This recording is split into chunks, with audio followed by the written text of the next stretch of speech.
and the after lunch slot, so I'm expecting high energy levels, and so welcome Joy and Bev. Yeah, hi.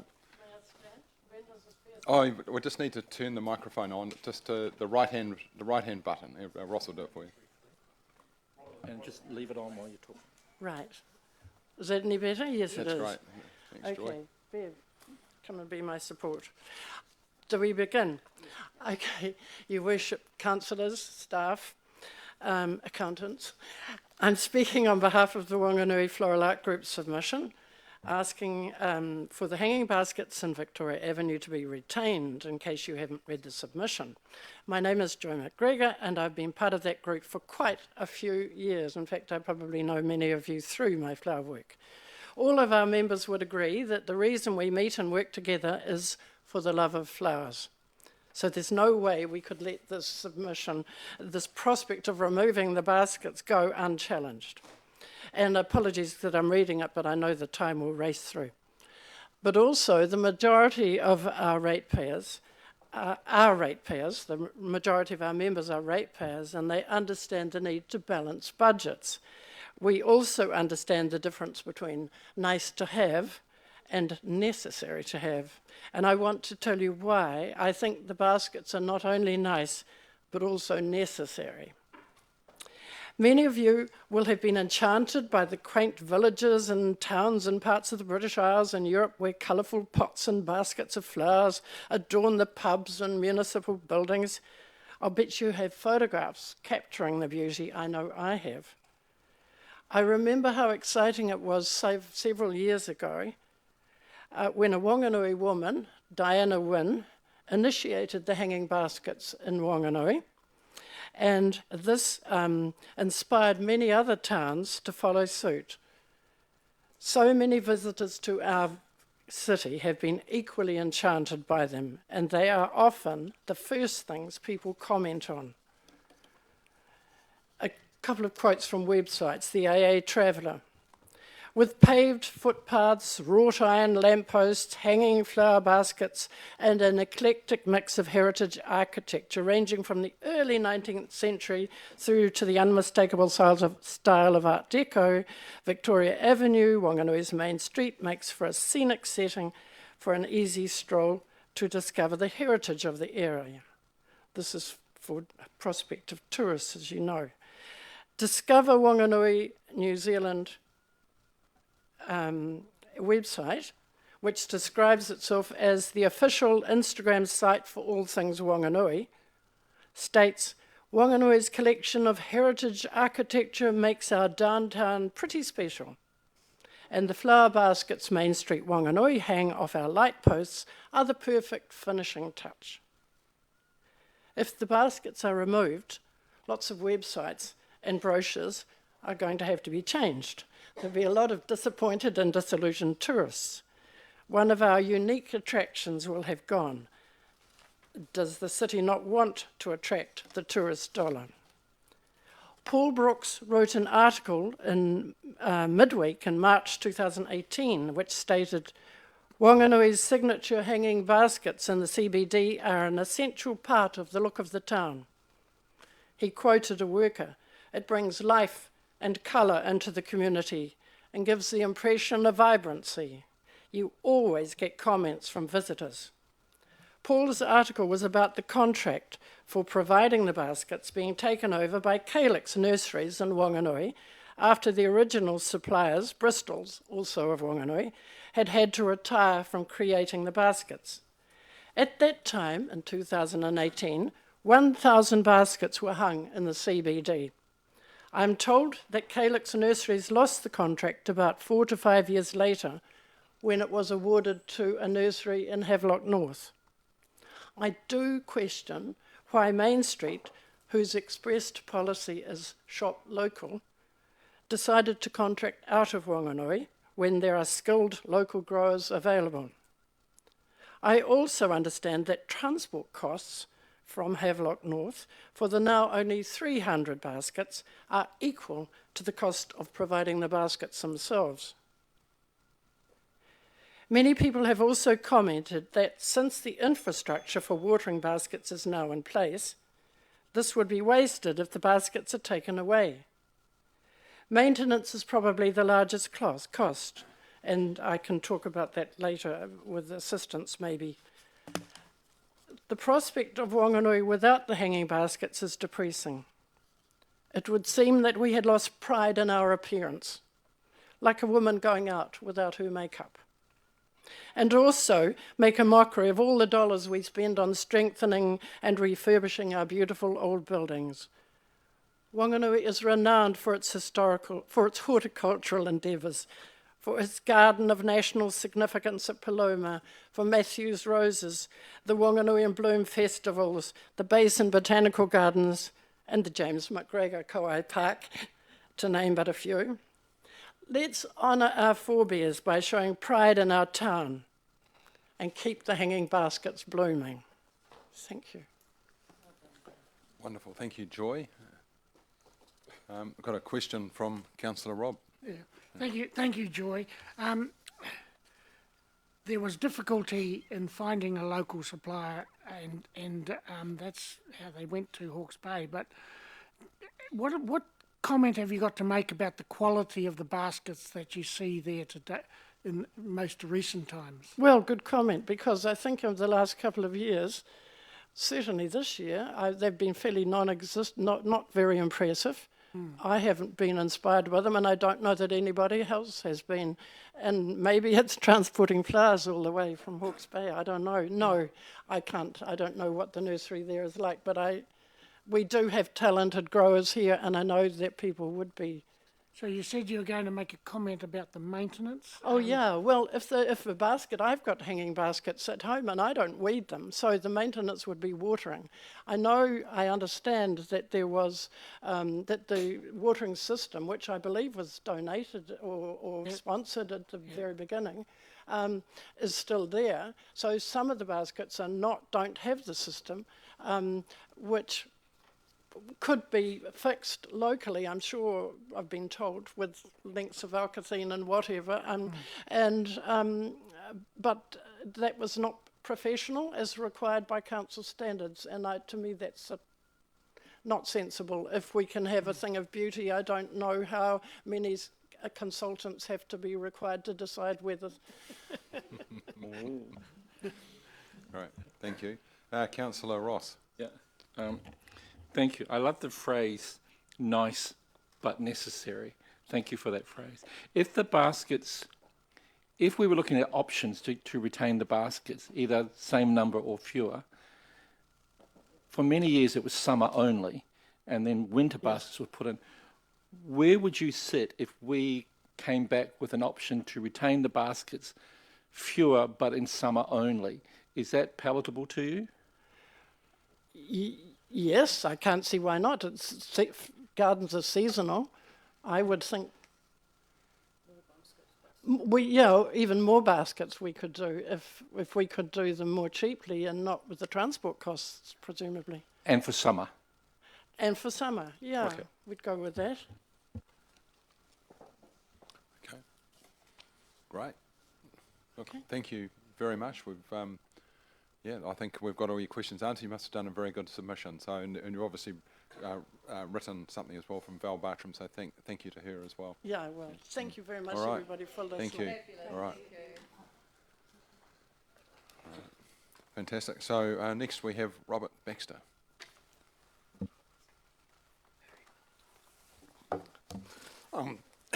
My name's Robert John, but I'm known as John. Well, good afternoon all. My name is John Baxter, and I represent the Nathan Street Neighbourhood Support Group. Nathan Street is a no-exit street off Treadwell Street, which is off Springvale Road, with 22 houses there at present. The road is only 8 metres wide and absolutely nowhere for vehicles to turn around but in residents' driveways. This includes 3 heavy rubbish trucks every Monday, and there will be 6 when roadside recycling takes place, so I believe.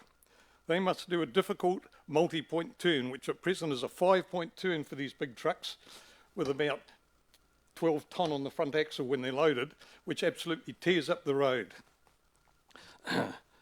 And they also have to dodge various vehicles. The subdivision was established in 1990, and since then we have been trying to get some form of turning facility put into place to alleviate all the damage that takes place to our properties and to the street surface. Since 2005, and more so in the past 12 years, we have phoned, written letters, sent photos, filled in fix-it forms, which, by the way, never got answered, and sent emails to the council, all to no avail. Visits from your roading engineer, a district councillor, and your Alliance Performance Manager, whom have all agreed that something definitely needs to be done to alleviate the problems and stop the damage. But if after all this time, in total 34 years, and certainly in the last 12, because I've been involved in that for that long, still nothing has been done. We were given lots of positive hope by various roading people, verbally, who always had excuses for not completing any of the work. We would just like to know where we go from here for a small project that has been delayed for too long. Perhaps we could be guided by a quote from Nicola Willis just recently, who said that if we wait for the perfect time, then it may never happen. Thank you. Great, thank you, John, for that. My first question for you is you've got 7 more minutes if we need it all, so stick around. So how long has this been happening for you? How long have you been trying to fight this? 12 years. 12 years, sorry, Yeah. I missed that, but yeah, great, okay. But look, I'll pass over to Councillor Charlotte. Thank you. Thank you, John. So, referring to your map that you've attached to your submission, Right. and I'm just looking at where the connections are obviously to go. Is that just bare land at the moment? It was, but it's not now. It's been bought and built on. So you can't access that at present. So, how do you propose that the road is going to, if it's been built, if the land has been built on, Right. My question is there room for a road to lie there now? I think when the property was sold, part of the council future planning may have been that if a road needs to go through or a turning circle needs to go in, then the people, which are the brethren that own it, will be approached to allow them to do it. Right. So currently, you're saying that the land would have to be purchased by council to Correct. build on. Okay. Yes. Thank you. There has been a proposition put in by council, by your performance manager, which we only have an 8 metre wide road, but we can, if we take away some of the grass on the edge, get a 15 metre turning circle. You do require 18 metres, I believe, by law or something, but a proposal did come out that actually widened it to the 15 metres and elongated it. Instead of being a circle, it became an elongation, and that would suffice. So that could be done on both sides of the road, which would make it 15 metres wide, which would give us more of a turning circle than anything we've got now. Okay, great, thank you. Councillor Michael. Yeah, that was my question. So the turning circle towards number 50, that's not sufficient for most. Sorry, what number? 50? 50, no. 22 is a top number. Oh, Oh, you're on the wrong side, are you? The other end of Nathan Street. Yeah, it's confusing. Yeah. I'll come back to you. I'll email you. Yeah, it's Nathan Street's got 2 bits to it with land in the middle that's been built on. Yeah. The road was initially to go through, but never has. Okay,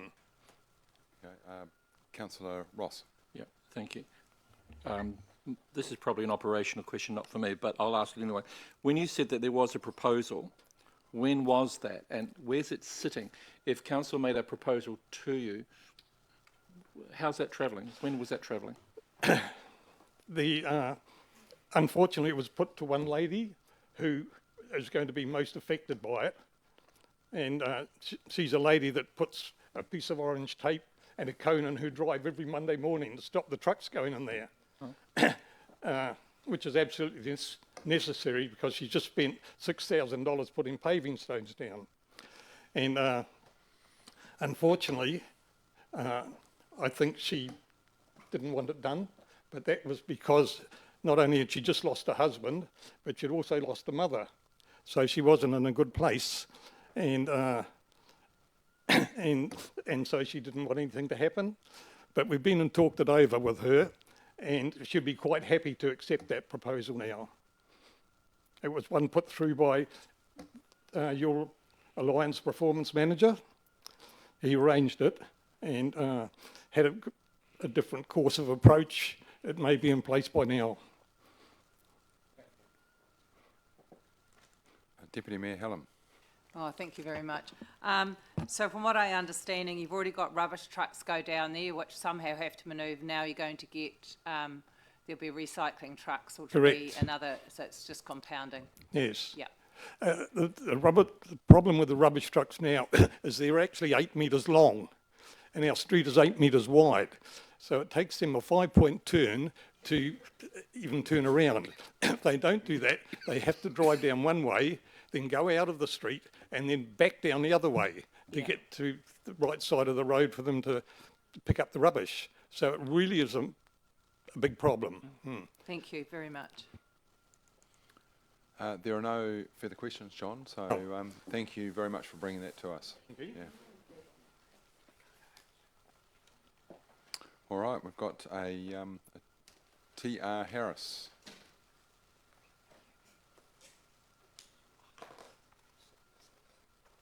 T.R. Harris.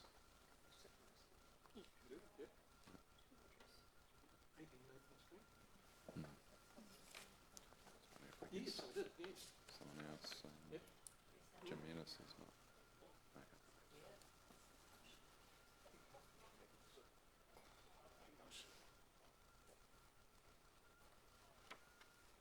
Are you a T.R. Harris by any chance? It is I.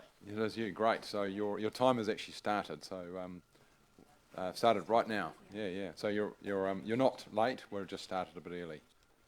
So just come if you just come forward to the microphone. Mr. Harris, just go up to the microphone.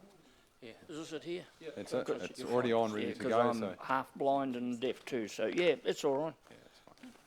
Past the use by date. Welcome. Yeah, thanks.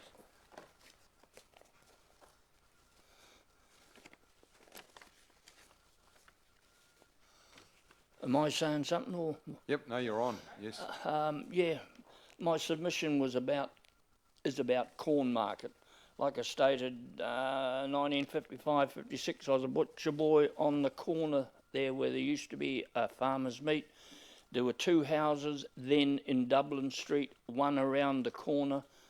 The one around the corner was owned by the Gas Department, City Council, when they brought in the expert from the UK to oversee the natural gas. I've lived in the area for 40 years, and every time I bike past it, I shake my head in wonderment how the heck it came about. Such a valuable piece of land has not been utilised for upmarket housing. Edward Gibbon Wakefield, when he subdivided Wanganui along the roundabout back to Plymouth Street, was called Tongariro Quay, and it's clearly subdivided. So whoever pulled a fast one on Wanganui residents, which I believe has cost the ratepayers in the last 70 years $50 million in lost sales, rates, building permits, sewage and water connections. I reckon $50 million has gone down the drain because of the millstone round Wanganui's residents' neck with Corn Market.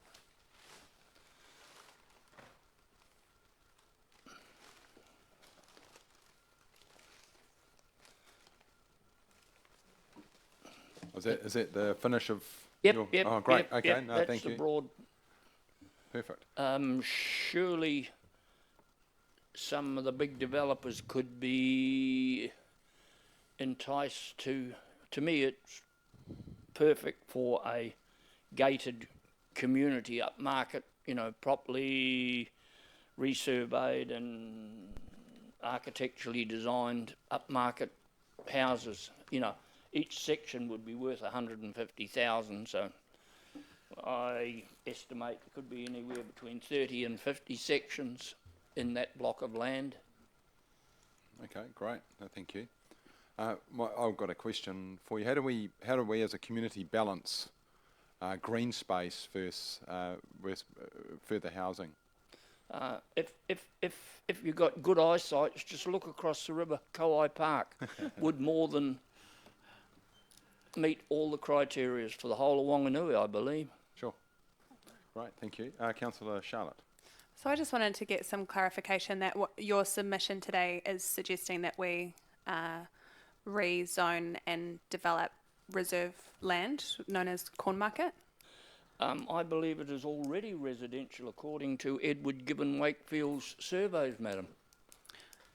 Okay, so your submission today is just saying you want that piece of land developed into housing. It's a dead cert for, you know, upmarket housing. Thank you. I mean, I don't know. You could hazard a guess how much it costs even just to maintain it in its park-like setting. I would think $8,000 a year would probably cost the council, you know. And I think I've seen one happening there in the last 20 odd years. Okay, great. I'll move over to Deputy Mayor Helen. Thank you very much. Good submission. Thanks for raising it. In terms of it turning into residential, have you thought that maybe it's a prime, because it is a prime piece of real estate, about potential commercial uses? About, Commercial, turning into commercial area? I think the RMA would kill that, wouldn't it?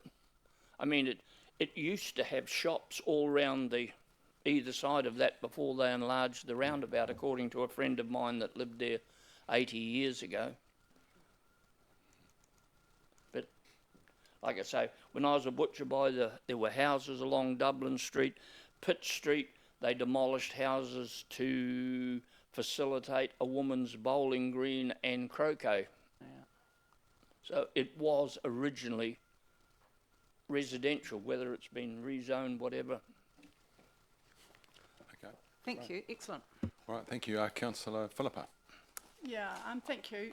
I think my questions are you aware this has been on council's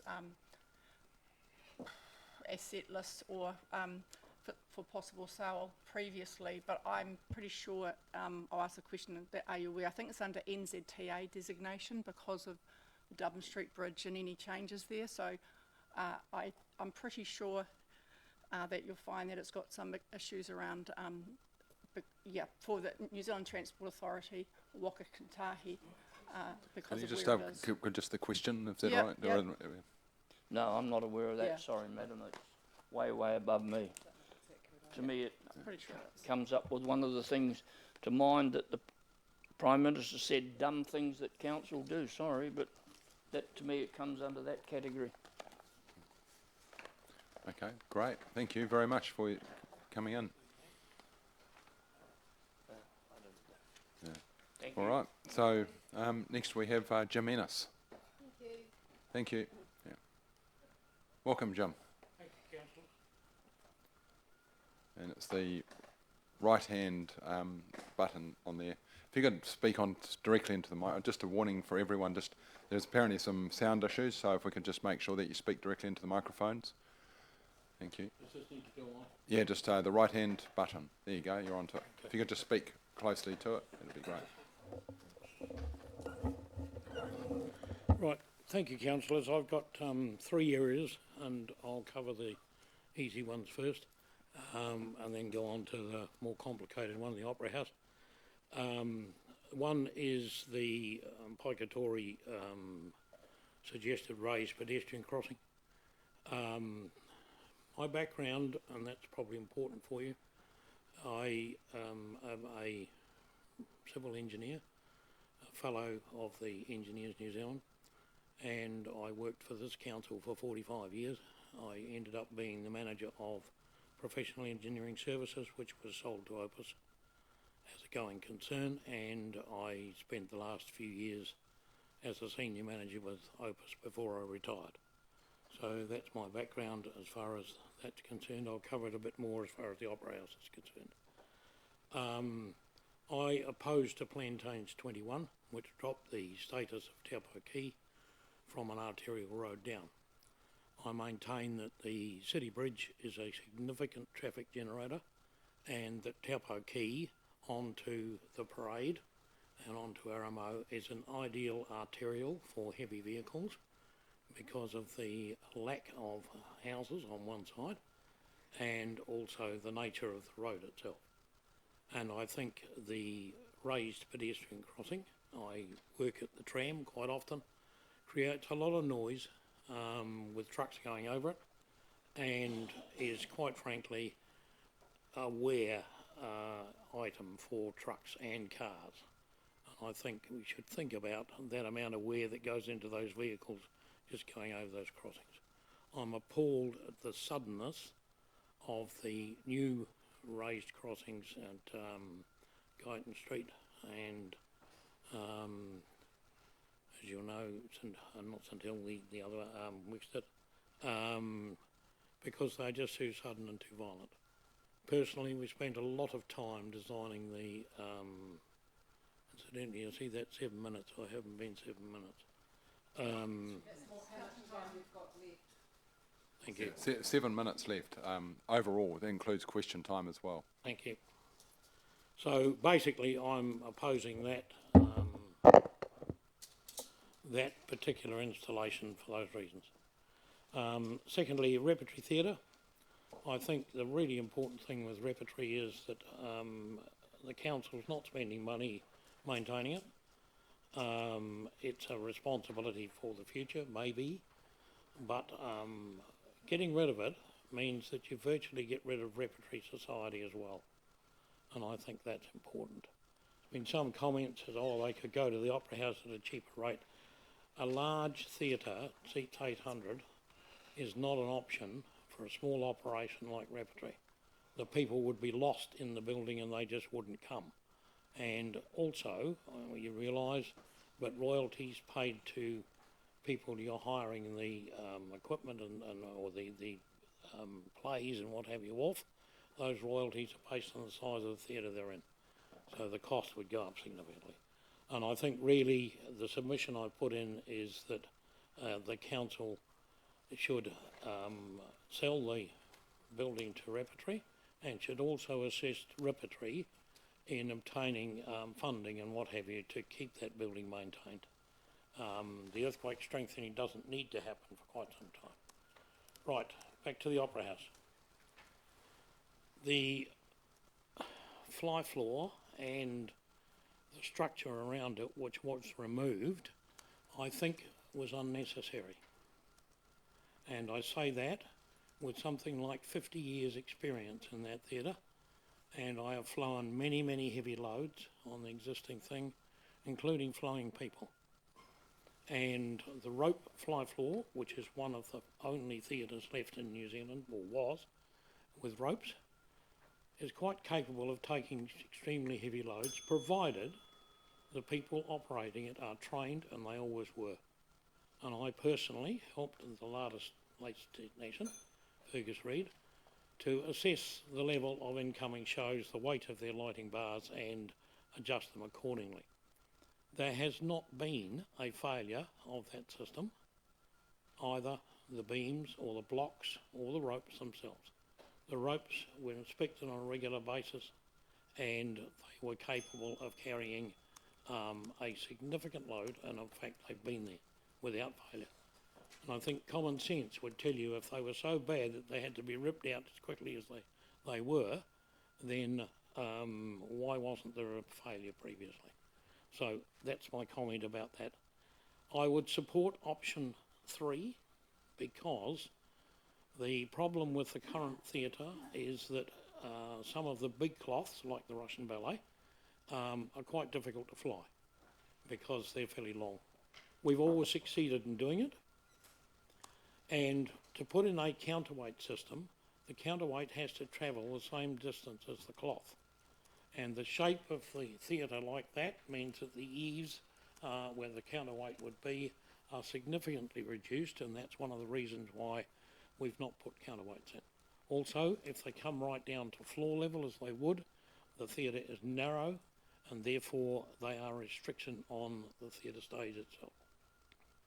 So the option I would like to see, if it's going to go ahead at all, is to put in a new stage house. Anything below that doesn't address those problems. It gets around it by putting in some additional counterweights, but you still won't fly the big cloths.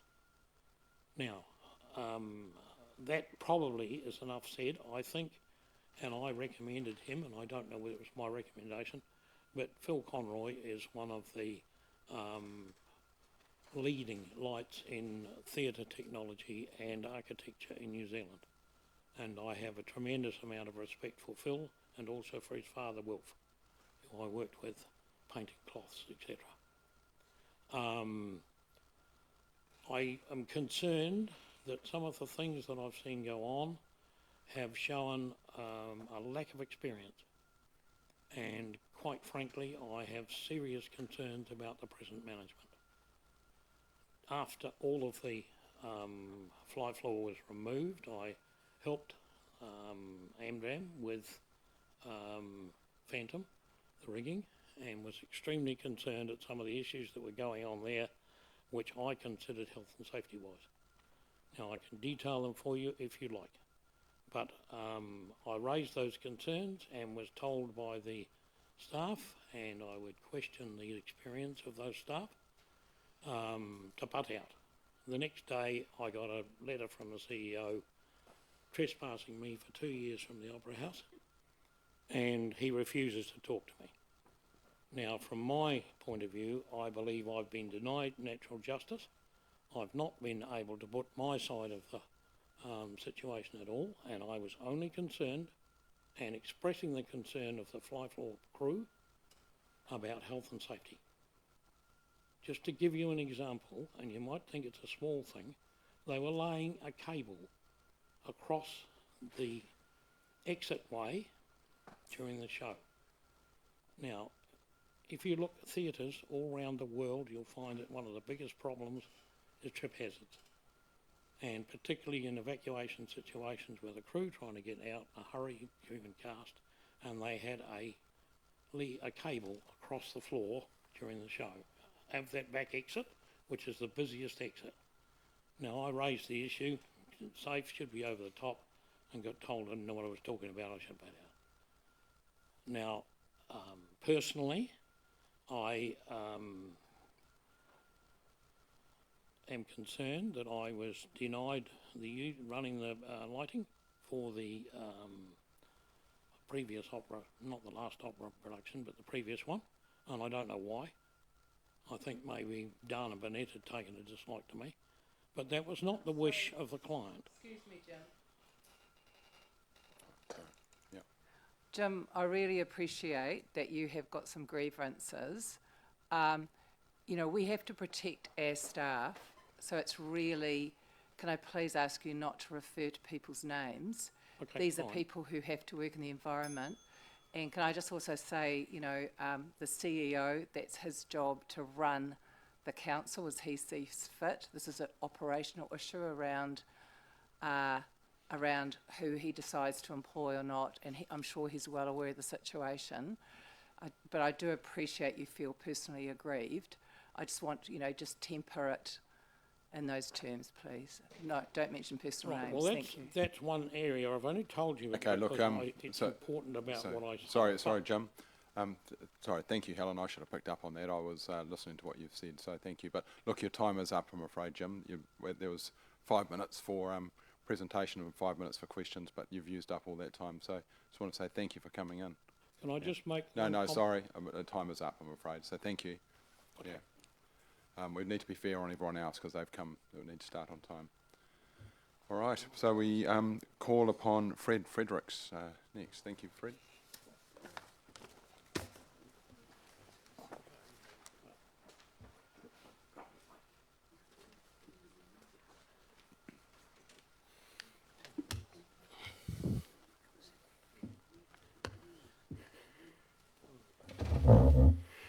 Yes, good afternoon, Mayor, councillors, council officers. Thanks for the opportunity to put forward our story about the Whanganui Musicians Club. My name's Fred Fredericks. I'm supported by Mark Dawson, so we should be careful what we say. It may appear in the press. It's a joke. My submission to the annual plan was that the lease of the Whanganui Musicians Club should not go up. Simple as that. And but in support of that, I've given you all a plan of the Musicians Club, and out of courtesy to the council, what we're proposing to do for maintenance on the building. Short history of maintenance. I've been responsible for the maintenance. Well, I've been involved with the maintenance of the building for 15 years. First of all under the Savage Club, and then under the Musicians Club. So I sort of know it backwards. We got funding from Heritage New Zealand, and Bruce Dixon carried out a conservation report on the building, which brought us totally up to speed with fire, earthquake structure, general heritage preservation, all aspects of the building. And we've taken a while to reflect on that, and we've gone seeking funding for the next process. In fact, we've been sort of steered down that line to try and conserve the building. But at the last AGM, it was the mood of the AGM that we should get, in their words, get real. There are things that need to be done immediately, like the sewers, 19th century ceramic sewers that block up periodically. I'm the one that has to go and put my arm down it, and I'm 75 and I don't want to do it anymore. It has to be replaced with plastic. And also, the first point on that scheme, which I hope you take time to read at leisure, is that the conservation report drew our attention to fire egress from the building. At the moment, if the crowd spills out from the fire doors into the courtyard, there is nowhere to go. You're in an enclosed courtyard.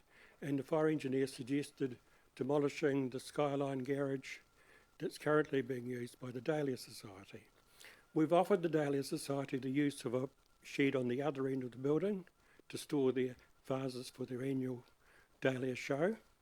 And they said, no, we've got a contract with the council, more or less in those terms, and they're refusing to go. You are the tenant. We're actually asking for a review of our lease to extend the boundaries to include that shed so we can demolish it and then construct a security fence, because we've had a number of break-in attempts over the years. The place is constructed like Fort Knox. Back in the days when it was a catering business, it stored alcohol, so it had to be. But we've got plans to beef up our second line of defence, which includes a security fence around the courtyard. So security, heritage, Bruce Dixon suggests that more modern accretions would help the heritage values. Although, I have to say, I'm not pursuing a heritage goal in this. My kaupapa has been right from the start, is sustainability. This is a resource that's well used by the community, affordable hall space, group of volunteers that are willing to keep it going, and it takes a lot of work. And so yeah, sustainability is the focus. And it's a concept that's hard to get across to people, but it's simply acknowledging that that's a resource that would take millions of dollars to replicate. It's already there, It's already run, it's already well managed, gaining a national reputation by touring bands, affordable place to have a 50th birthday party. In fact, some weeks, most weeks I would say, there are more people use that building than the War Memorial Hall. So, any questions? Right. Well, thank you for that. Certainly an important resource for us. I'll go to Deputy Mayor Helen Craig. Thank you, Fred. Very good. You've given a big long list here of all the issues that need addressing. I believe the building is still in reasonable condition. It's just needs an upgrade because of its age. All buildings do. Yeah, yeah. And that includes through to all the underground services. So there's a real age thing there. So in terms of the funding that you can obtain for upgrades to the building, what have you found in the time that you've been trying to source funding? Oh, yeah, 4 regions have been really good at funding a percentage usually of our, we've extensively rewired the building. Well, a little bit to go, but you know, you just imagine when our electrician first looked at it, he said, "It's amazing this building hasn't burnt down," you know. But so we've had to put heavy wires into places where there's heavy loads, and I lost my train of thought now. Where were you getting sources of funding to support the building? Okay. So, and also Heritage New Zealand gave us funding towards the conservation report, and we've gone back to them for the architect's plans to draw that up. But some of us are of the view that we should change our mind and say, no, we don't want to draw it up, we just want some money for the sewers. You know, we're actually, the mood of the AGM was time to get real.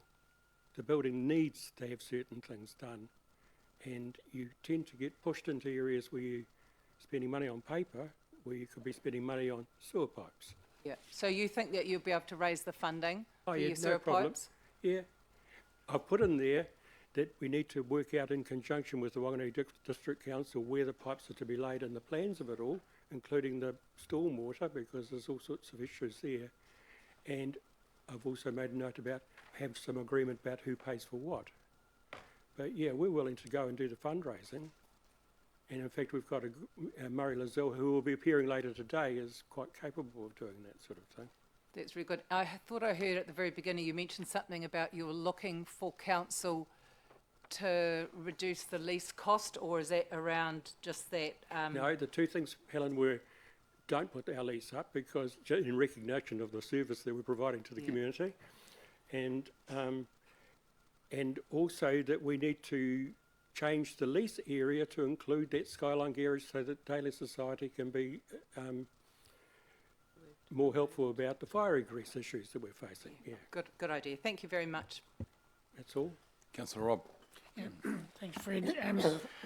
A lot in your submission seems to be operational. Is this the first approach you've made to council about these issues that you're raising with the sewage and things, or have you been having discussions with officers? And I've had ongoing negotiations over the years. I have to say the property department was sort of unhelpful to the point of being obstructive. okay, thank you. But there'd been change of personnel there. So Councillor Kate. Thank you, Fred. Thanks for the good work that you do. I mean, the Musicians Club's a great venue. Certainly got a vibe that I don't think millions of dollars spent on it would ever create. My question is, I'll just preface it by saying, in my view, and you might have a view about this, council's good at some things and community's good at some things. So casting your mind back to when, I think I'm right in saying this, that when the building was passed over to the Musicians Club for maybe $1, and you know the rest is history. As a model, what do you think?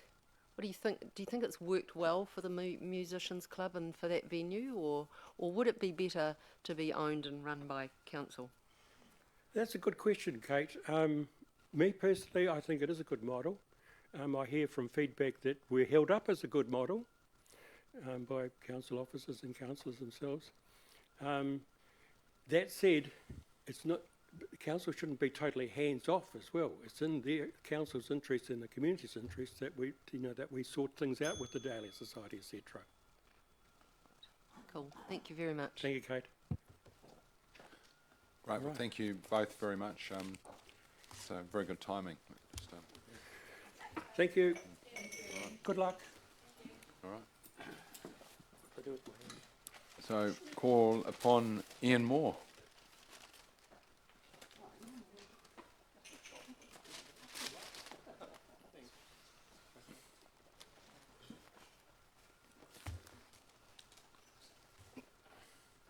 Welcome to you both. Yeah, you've got 10 minutes, all up. Right, shoot. I've made a few words there, but just step back a bit for historical. I'm a geologist forester. I have a degree in geology and soils. I spent several years as an exploration geologist in Pacific Rim countries, working for Amoco, American Oil Company, and International Nickel, Canada. On my return, I joined the catchment board, and my job there was to describe and implement the mechanisms of soil erosion control in the hinterland. Well, my first job was a land use capability survey of the Kaiwi catchment, of which Waitahanga is in the headwaters.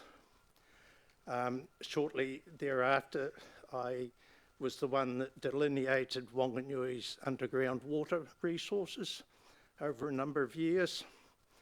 I did a mineral aggregate survey with a chap, Mike Marden, later to become Dr. Mike Marden, on the mineral aggregate of the Rangitiki Wanganui region, etc. And so it carried on. I feel I have a pretty good basic knowledge of the Wanganui hinterland plus what's underneath.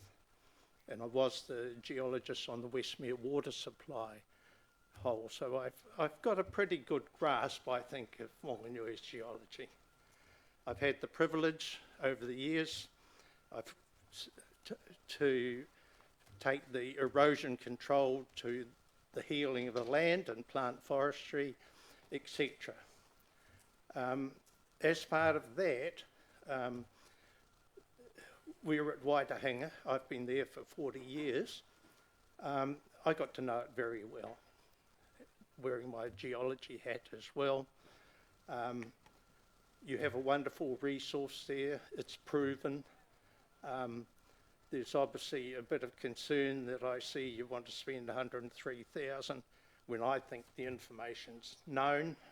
I question Rowan McGregor, ex-property manager, if anyone had approached him about the history, and he said no, and passed some comment, perhaps they can't find the reports we did. At this point, I introduced Bob Dicker, who was one of the contractors that worked for Loaders years ago on parts of the road construction and quarry development, and later on in the investigation for boulders for the North and South Moles, he was involved with that with Watson's. Last of it, I would suggest that we did have a resource consent for quarrying at Waitahanga and operated on that. So differentiate between a consent and investigation in two arms. But over to you, Bob. Yeah, I worked for Loaders for 30 odd years, and I used to crush up there for Waitotra County, which is going back a way. I know you, Andy. First ride in that chopper. Anyway, yeah, some real hard metal there. And Ian and I went round and we found spots, and it is good metal up in there. And I've said for years, I even said to my father-in-law, Trevor Gibson, I said, I can't understand why you're buying it when you've got your own resource metal there. It just seems silly to me, but anyway, I've known the spots.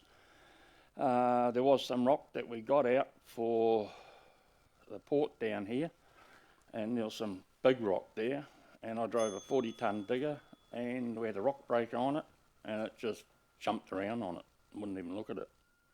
And I think you, Ian, We got now it. have the technology, when I was still there, to break that into sizes as you want it and where you want it. In fact, I was talking to another New Zealander who's just come back from Russia of all places, and he has developed similar equipment, so the knowledge is there. The wreck is in there.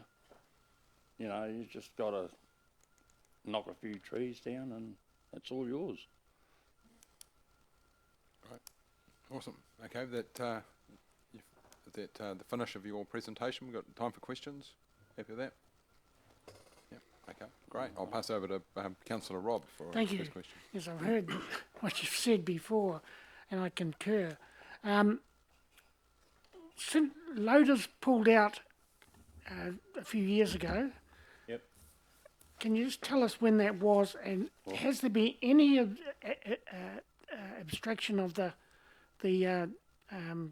metal or the boulders in there since they pulled out? I don't know. Yeah, I think Jurgen's got some out quite a while back. Okay. But the boulders that were coming out when we were there were going down to Bulls, Rangitikei County, Catchment Board. So how long ago was that? That God. was 40 years ago that the township board took them. Loaders pulled out because I was instructed to tell them to pull out Okay. by a council officer. So this is a resource that hasn't been used for how long? Well, I stopped, I stopped working for the Catchment Board 20-odd years ago, and I was still the officer in charge of Waitangi as a private consultant up to 7 years ago, and we had still Loaders pulled out. It would be about 8 years ago. We're told to pull out. Yeah. So your question was that what is the 103,000 to be spent on Exactly. that's in the long-term plan? Yep. Well, perhaps we can't give you an answer, but I'm sure that management will give you that answer. But thank you for raising that. Right, thank you. Councillor Charlie. Yeah, thanks, guys. How many cube or how many tonne do you think's in there, and would it be enough to do the South Mole? You're talking two things. I can tell you that there's at least 1.5 million cubic metres of shell rock. A lot of that is only suitable for roading. Then there's the boulder component, and that was the investigation that Watts did 8 years ago. Yeah. So it's not all the same product. You got We've got Ro- hard road boulders, grade. with shell rock for crushing as a byproduct. You've got other areas where there's crushing material and a few boulders as a byproduct of that. So And I'd venture to suggest there's part of Waitangi that has not been investigated, which would probably double that quantity. So it's a huge resource that you've got. It's like when you're getting the metal out, whether it's a bulldozer or digger, the boulders will come out, so you just put them to one side and crush right there. and the boulders are easy to cut to size. They are now. But you tell me what size you want. Not that I've been there for a few years. But you tell us what size you want and we'll produce it. Thanks, guys. All right. Thank you, gentlemen. There's no further questions. We've got one from, final quickfire one from Councillor Peter. The boulders that you use for the South Mole, what sort of longevity would they have? Would they equal concrete ones?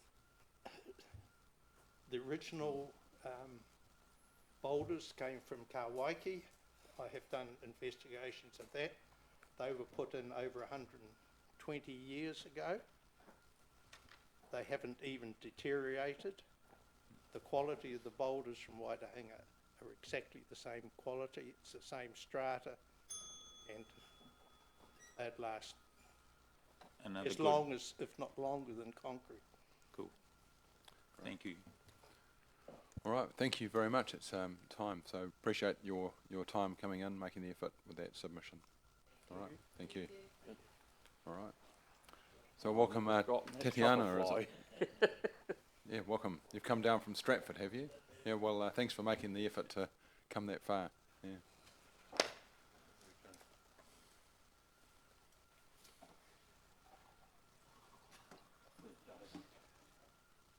All yours. Kia ora. My name is Tatiana Hane, and I proudly serve as a member of the Stratford District Youth Council. Currently, I am the Youth Voice Liaison for 2024, and this marks the final year of my term. I first joined the Youth Council in 2022, and have been attending Youth Council events for several years. My involvement in the Youth Council has been an enriching and rewarding experience. I've gained a profound understanding of local government, honed my leadership skills, become more engaged in my own local community, and learned vital organisational and event management skills.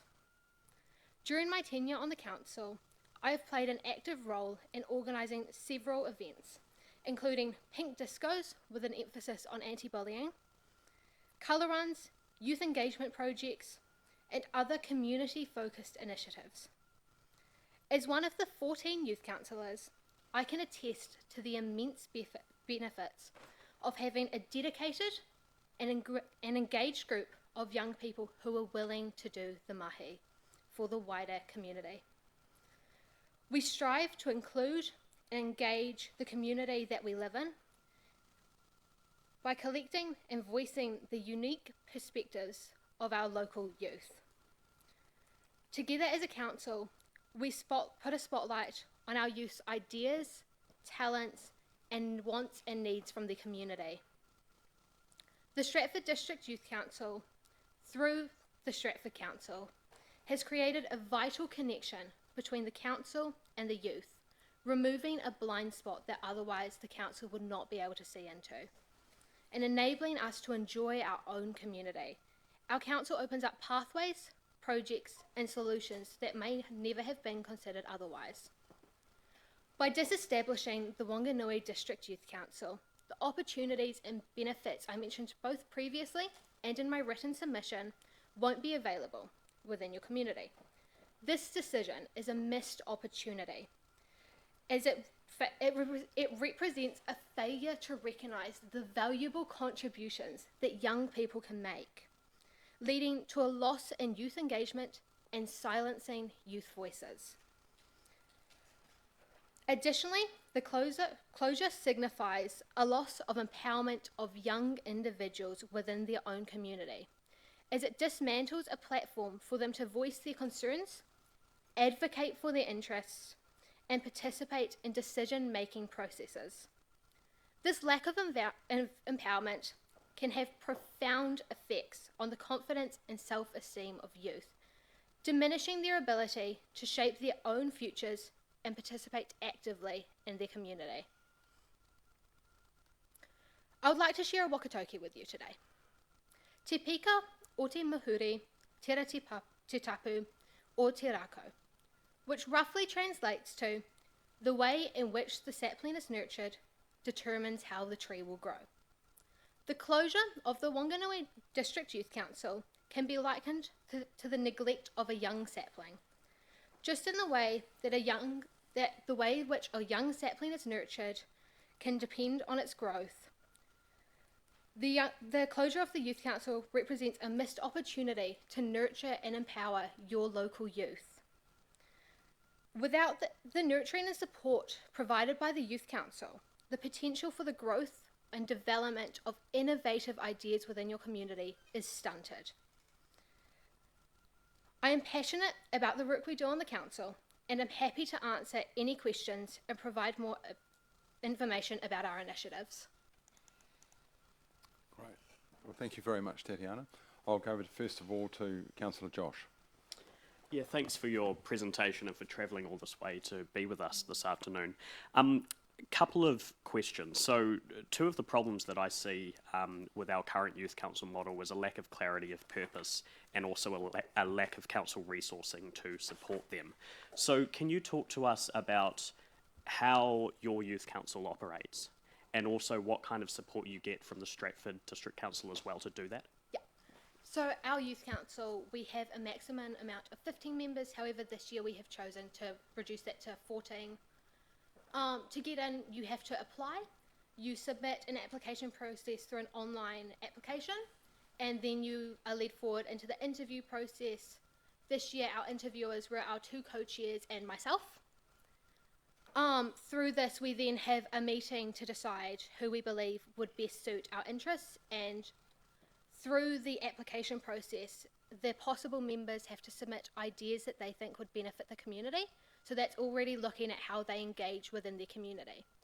Our council gives us a council officer who helps us run the meeting and leads us in the right direction. However, a large amount of it is up to us.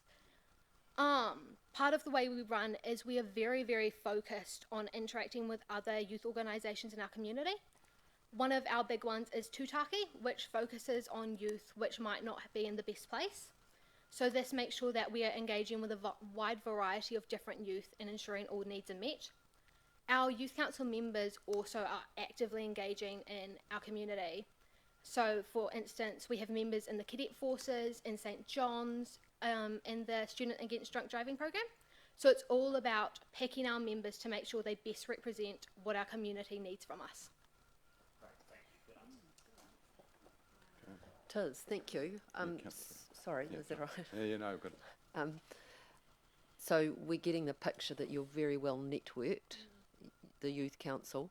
I'm interested in learning more about how your voice, the Youth Council, is heard at the council table. At the council table, so every monthly or twice monthly meeting we invite our local mayor to come sit in, talk to us about the council, and we'll talk to him back about our ideas and what we need from council. We also sometimes attend our council meetings in order to get a better picture and to let them get a better picture of us. We also actively submit on local government issues. So yesterday, one of our youth council members went to submit and give our appreciation to the council on their long-term plan. And then we've done projects such as the Stratford Parks project, where we've submitted to make sure the youth voice is heard on that. So looking after all our spaces in our community. And the local skate park, when that was being built, we were involved in a group that responded back to council to make sure that the youth were being represented in what they needed. Thank you. This might not be a fair question, but I'll ask it anyway, and you just say, no, I'm not going to answer that. If you had to put your finger on one thing that is most important about having such a good youth council, what would it be, do you think? Youth engagement. So if your youth grow unengaged, it can lead to major problems further on. We want our youth to come back home. They might go away to work for a couple years, to go to uni, to travel, adventure, all that sort of stuff. However, we want them to know that there is always a space where they'll be listened to and where they are welcomed back with open arms. Nice. Great answer. Right, Councillor Charlotte. Oh, Rob. Councillor Rob, I think. Thank you. Next, yeah. Thank you, Tatiana. Good, very good presentation. The Youth Council, the Wanganui District Council, has been in existence quite a period of time. Initially, to start off the Youth Council, invites went out to all the schools to ask them to put forward representatives. That's the way it started. Then the word application came up, and it sort of reverted, it appears, to people, student or interested people making applications. Over a period of time, we've had a declining engagement. So what's your opinion of the best way to get the youth engaged with the Youth Council? So our youth council has something we call our school liaison officers. Yeah. So we have one for each local school in our region, and they can reach out to their schools as a youth to make sure that people are actively knowing what the youth council is doing. I personally heard about the youth council by going to their events, and that caused me to want to join, as I knew the massive impact they had. However, I find if you ask a school to put forward a representative, they often aren't as engaged as they would be if they did it themselves. I find many youth, if they do something by themselves, they are far more proud of it. So I would say if you tried going on some more social media pages, putting some quite high profile events out there to make youth know that they should and can apply, that's really helpful. Thank you. Great. Look, we don't have any time for other questions, so sorry, Councillor Charlotte. It's okay. It's at your last answer actually sort of slightly covered. Yeah. All right. But once again, thank you for making the effort to come down. All I will say is that our voice, the voice of youth, do matter. It's how we capture that and going forward. But we've got a lot of hard decisions to make, and certainly that your contributions help. So thank you. Awesome. Thank you so much for this opportunity. All right. Okay, so we're back at 2:15. So 2:13, 2:14.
ready to go. So I certainly am. it's just well, we've actually got 30 seconds in all fairness to everyone else, so we'll just wait there. But yeah.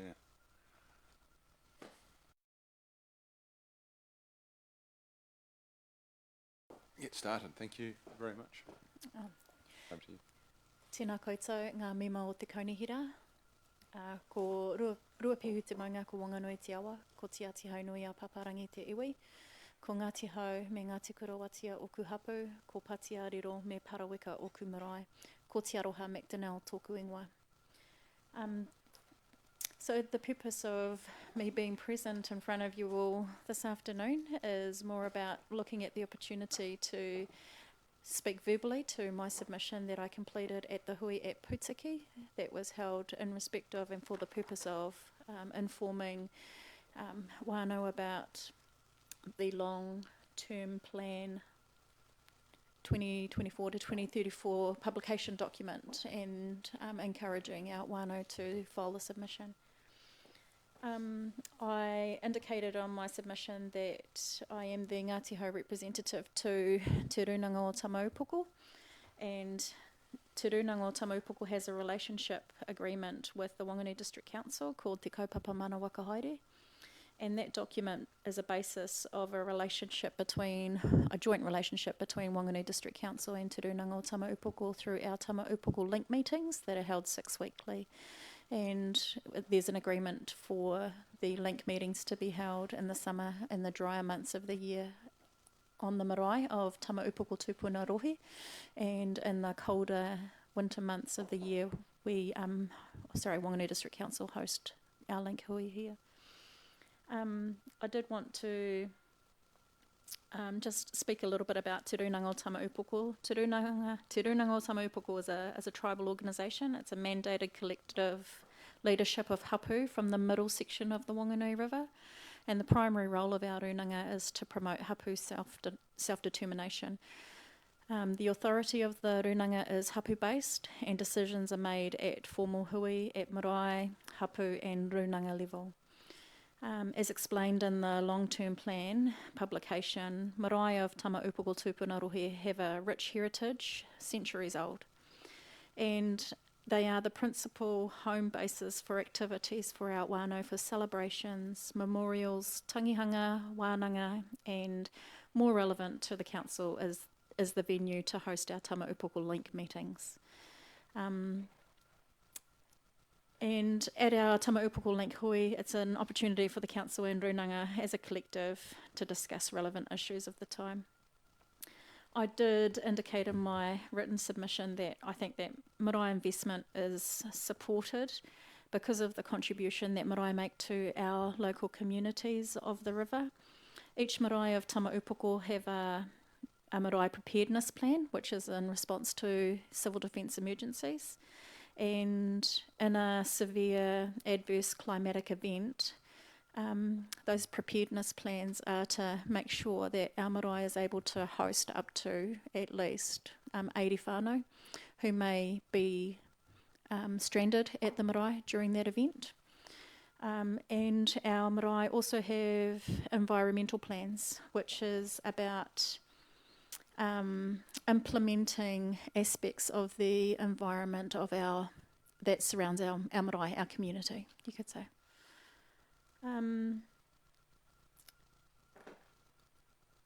And I did note in the publication there is the impact on service levels is about marae can better support community social wellbeing through this investment of the council. Kia maraitia te noho. So that's my presentation. So. Right. So I'll go to Councillor Rob. Yeah. Thank you, Te Aroha. The marae investment, $500,000 per annum. Yeah, it isn't enough, yes. Mm-hmm. I just wanted to know, did iwi approach council to have that included in the plan? Te Runanga o Tamaupoko is just a collective of hapu, as opposed to being an iwi entity. The relationship between iwi and Te Runanga o Tama Upoko is based upon our hapu membership within that iwi. So, as I'm aware, I can only speak for Ngāti Hau at the Tama Upoko Link council meetings. Our hapu supported the concept, the idea. We've also, I might mention that at Hiruharama, Patiariro Marae, we've been in conversations with David Langford with respect to the Better Off funding opportunity that's been presented to our marae. It has not yet been implemented, but we can see a purpose for that. So what would be the purpose? Is there anything specific you can tell us what $500,000 per annum would be spent on? It's not enough for all of the 20 marae that are a part of the Whanganui District Council for a start. If you divide 500,000 between 20 marae, we're looking at 25,000. It's not enough over 10 years. At Patiariro Marae, we need a new septic tank, and we are going to contribute our Better Off funding towards the purchase of a new septic tank, which is going to cost about $90,000 to purchase and transport up there. And then we need to have an extra 45,000 to make sure that we can drain the runoff to an area the size of a rugby field, which is challenging. We've had to be innovative as a marae. We've had to be innovative and really think about how we're going to co-fund such an initiative. So 25,000 in the scheme of things for our marae is generous, a contribution, but it's still not enough to really have an impact. Thank you. Councillor Philippa. Thank you, Te Arawha. Just three quick questions, just in your written submission. Glassworks, New Zealand Glassworks, I think you're supporting the preferred option for council to seek a buyer. So is that correct? I think I might have indicated that in my submission, yes. Do you think that's going to be easy? No, not at all. Thank you. In regard to grant funding, you put a comment, I'm just trying to understand that comment, less community events is a saving unless the Santa Parade is on. So it looks like you're supporting the Santa Parade, but there's 1.1 million currently of community-wide funding, and there's a proposal to increase it by 100,000. Where do you stand on that? I still don't think that's enough, really, to cover all of our events. When I think about the Whanganui Masters Games as a community event to participate in, I think that normally is sat outside of it more with Whanganui Partners funding. But do you think overall, I'm just not sure, community grant funding, I think you're saying less grant funding? No? Indicated in the submission, you mean? That's what I thought. Less community events is a saving, or I guess less actual events. Yeah, I'm just a bit confused by it. I think there's lots of opportunity for community events, and where the Whanganui District Council influences and makes its decision to invest in, it's at the discretion of the council. I think there's a whole lot of worthwhile community initiatives out there, and there's just not enough funding to go around. Pakatori Reserve paving and crossing, you've got not needed. Is that correct? You're not in support of that? And is that yourself, or is that Tama Upoko? When I think about the investment in the crossing and thinking to myself, is it a safety? I think it was reflected in the publication as more not as a safety sort of measure, as opposed to a need. Let's say that. Great. Okay, thank you. Deputy Mayor Hallam. Thank you. I'm really interested in, do you think that you have ability to raise funding to supplement what you might get through this marae grants? Is that well understood, and is that relatively easily available to you? I don't think it's available to all of our marae quite as easily as it might be to somebody like myself who may be aware of what's out there, and then having to have the administration skill to pull it all together. So getting and some then help make it work. Getting some help to do that might be advantageous. I think many for of them some of right? those marae that need it. Thank you. Yeah. Kia ora, thank you, Te Araha. So, all done. Awesome. Yeah. Thank you.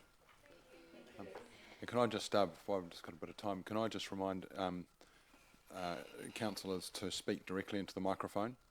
So if you need to reposition it, that would be great, so that the people online can hear. Yeah, Philippa, can you bring yours a bit closer? It was very Yeah. All right. So next is Michael Punch. Thank you, Michael. Welcome to Council Chambers. Yeah. Thank you very much, Your Worship.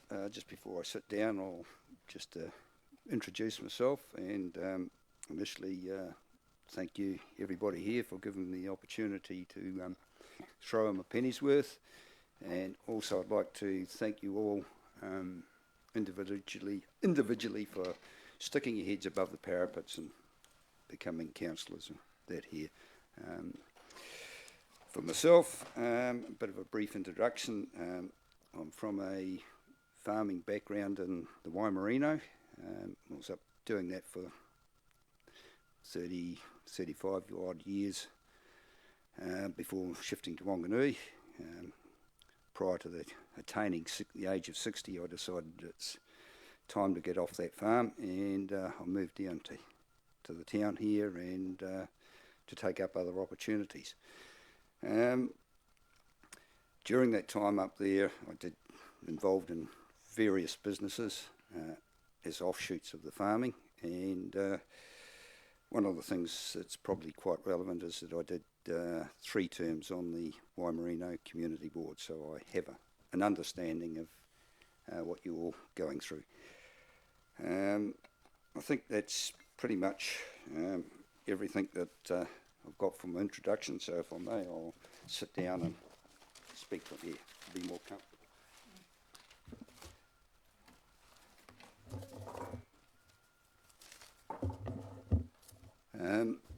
What I'll do is I'll proceed through the order of my notes that I've got here, and the questions that, whether we're in business or in council or even running a household, there's always 3 questions that we need to ask when we're spending money. One is, do we want it? Do we need it? And thirdly is, can we afford it? And sometimes when we get to looking at investments and commercial opportunities or anything else like that, if we're not part of the financial structure ourselves personally, we need to ask the question, will I invest my own money in this venture? And that applies to any walk of life. So the next step is that when we make decisions, we need to take ownership of them. If we foul up, we need to front up, and then we need to fix up. Quite often in public life that doesn't happen. Sometimes it does, and it's very refreshing when it does happen. The way I see it, the core functions of council for roading, footpaths, etc.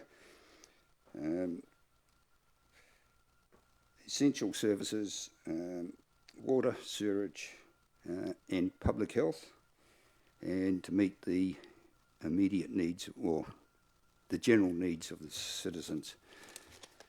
The secondary function is to provide amenities, which is swimming pools, halls, gathering places, parks, sporting facilities, etc. And the third function is to provide, if the finance is available, all the tertiary things like art galleries, museums, and all of that stuff, the nice to haves.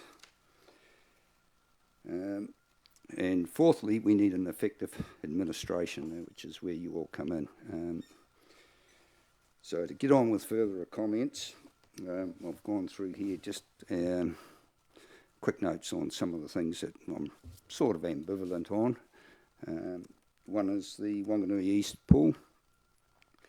I have very limited knowledge of at there, but I'm very passionate about kids and people learning to be able to swim and have the opportunity to swim for safety reasons. We only have to look at our drowning records around the country, and if we had the swimming lessons and everything that was promoted in our schools, I'm certain that those drowning figures would drop quite substantially. Second thing I've got here is the Repertory Theatre. I just thrown an out left field idea there, and we've written a submission to just see what happens. Is that 1 minute left to go? Oh, look, you've got 5 more minutes, including questions. So if you want to keep talking, you can, but okay, just limits question time. The Avery Winter Gardens. Personally, I've taken visitors there and had got good response from having a walk around there with visitors to our town and then going having coffee there. I'm still quite ambivalent either way, but just a point. The Main Street baskets, I've found when I've had visitors here, they've always been a very good attraction. They've made an impression, and people have wanted to come back because of it, and in part that was part of the reason why I shifted to Wanganui. There's future investments or infrastructure investments. The roading, I fully support that. Our roads are falling apart at a phenomenal rate at the moment, and I find that quite disturbing. That's one of our core businesses, so we need to get on top of that. There are many reasons, but briefly that's what it is. The next one is the hotel, which I read in the paper the other day. My first reaction was WTF. I don't believe the council has any business going into commercial enterprises like this. They are risky, and we have examples of where councils have gone into businesses and they've gone belly up. When I was in Ruapehu, there was 2 ventures up there. One was Ruapehu Quarries and the other one was Ruapehu Contracts. They went under, and they were both very profitable businesses beforehand. We look at Wanganui here with the NZICPA. I guess, estimate there's probably been something like 60 million thrown at that venture since its inception. I could be corrected on that, but I've come to that figure by my knowledge of different aspects of what went on there. A few weeks ago, I read in the Chronicle where there was a profit expected once the student numbers hit 98, I think. I'd like to point out that the difference between $1 and a profit and a loss is only $1. I believe the student numbers are still in the mid-60s, so that means that venture is still running at a considerable loss. And the final thing, which is still tied up with this, is the hotel, getting back to the hotel for accommodation in town, short-term accommodation. The council purchased the Collegiate Motor Inn, or one of its branches, and that's no longer available for public short-term accommodation, and now we're looking to build a hotel. I just question the logic of this type of decision. Thanks very much for letting me have my say. Many of you will be probably upset at what I have said, but please ask questions. You're very welcome to say whatever you want. So it's all good. Councillor Robb, we've got a very quick-fire question. Thank you. Thank you, Michael. I just want to draw on your experience of the Waimarina and your farming background and your community board experience. You ticked the box and said that we should keep the rural rubbish sites, drop-off points open. In your experience, what's your view about cost recovery partial cost recovery through user charges in the rural area? I have, well, I'm quite happy, you put the sticker on the bag when you dump stuff off and things like that. I think the biggest problem with the rural sites is that people from town will quite happily spend $20 on petrol to get out to somewhere where they can dump their rubbish off without having to pay $2 at the transfer station. Yeah. Right, thank you. So All the right. rural sorry, sites... Sorry, Rob, that's time's up. I need to be respectful of others. Yeah, sorry. Thank you very much, Michael, for your time. Yeah. All right. Thank you very much, Yeah. ladies and gentlemen, and I'm quite happy to speak to you at any time. Thank you. My number's in the phone book. Right, brilliant. All right, welcome Dr. Mandy Shaver. Anyone? Yeah, your choice. I'll make it more comfortable, I guess, by sitting. Well, you can see what I wrote, so I'm not going to go over the whole thing again. I suppose I'll just add an addendum, whereas one of the first points I talked about was, community grants, which I think are very, very important. And I've been to a number of events and seen how different organizations work. Some I think that do what they intend to do better than others. And one of my suggestions, and I know it's may or may not be possible, but something to consider, because I read that when different events go on, or that they have to, give a summary of how did it go. I thought what would be kind of a neat idea, and I found it useful when I've taught either environmental planners or health professionals, is that a team that, they've had this event or idea and they've seen how it went, that they have to report to another team. So sort of like a peer review. So communities can see what other communities do. And it may be that they then have to be more attentive by doing surveys or by giving more detailed account of how the money was spent. And, that you could hear the complaints, oh, this creates a little bit more paperwork, but I think it would also check each other and also create maybe less work for the council and having to review applications. And you can kind of see actually how our communities thinking, but also learning from each other, that it might in the long term be a better way to address issues, as there are many organizations trying to address the same thing. And I think sometimes we all have good intentions, but maybe they're not always addressed as best as they could be. If that makes sense. I wrote a few things in addition to that, probably things that you're well aware of within Wanganui. And I think I'll leave it at that, but if there's any questions. All right, great. Thank you very much. No, I can't see any questions at this stage. We've obviously got your submission and seen that, and you've obviously done a very good job of well, thank you. Well, you've all done, I've watched some of your meetings as well. I can't usually,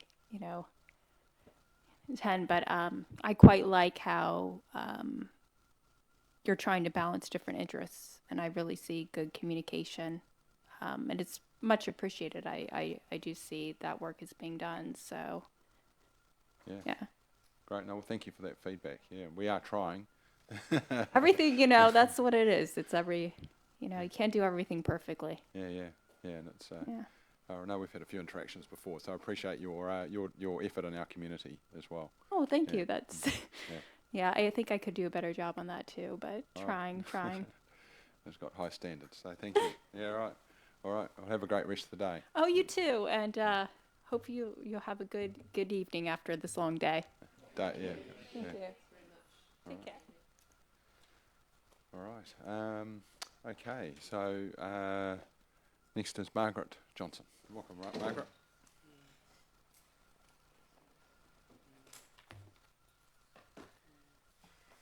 Okay, good afternoon. My name's Margaret Johnson and I'm President of the Friends of the Opera House, and I'm accompanied today by Debbie Adam, our Vice President and Secretary, and Brian Johnson, our Treasurer. Thank you for the opportunity to speak on behalf of the Friends of the Opera House.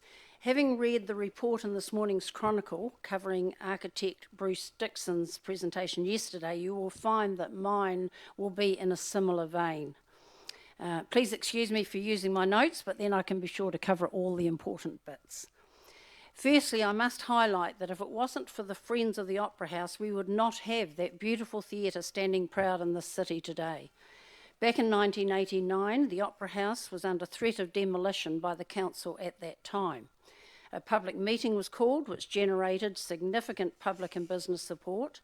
From there, the Friends of the Opera House was established, and massive hours have been put in over the past 35 years by volunteers to restore that beautiful building, ensuring that it can be enjoyed by generations to come. As per the long-term plan proposals, yes, we need to ensure the backstage area is made safe and some facilities upgraded to meet the requirements and expectations of promoters and visiting artists.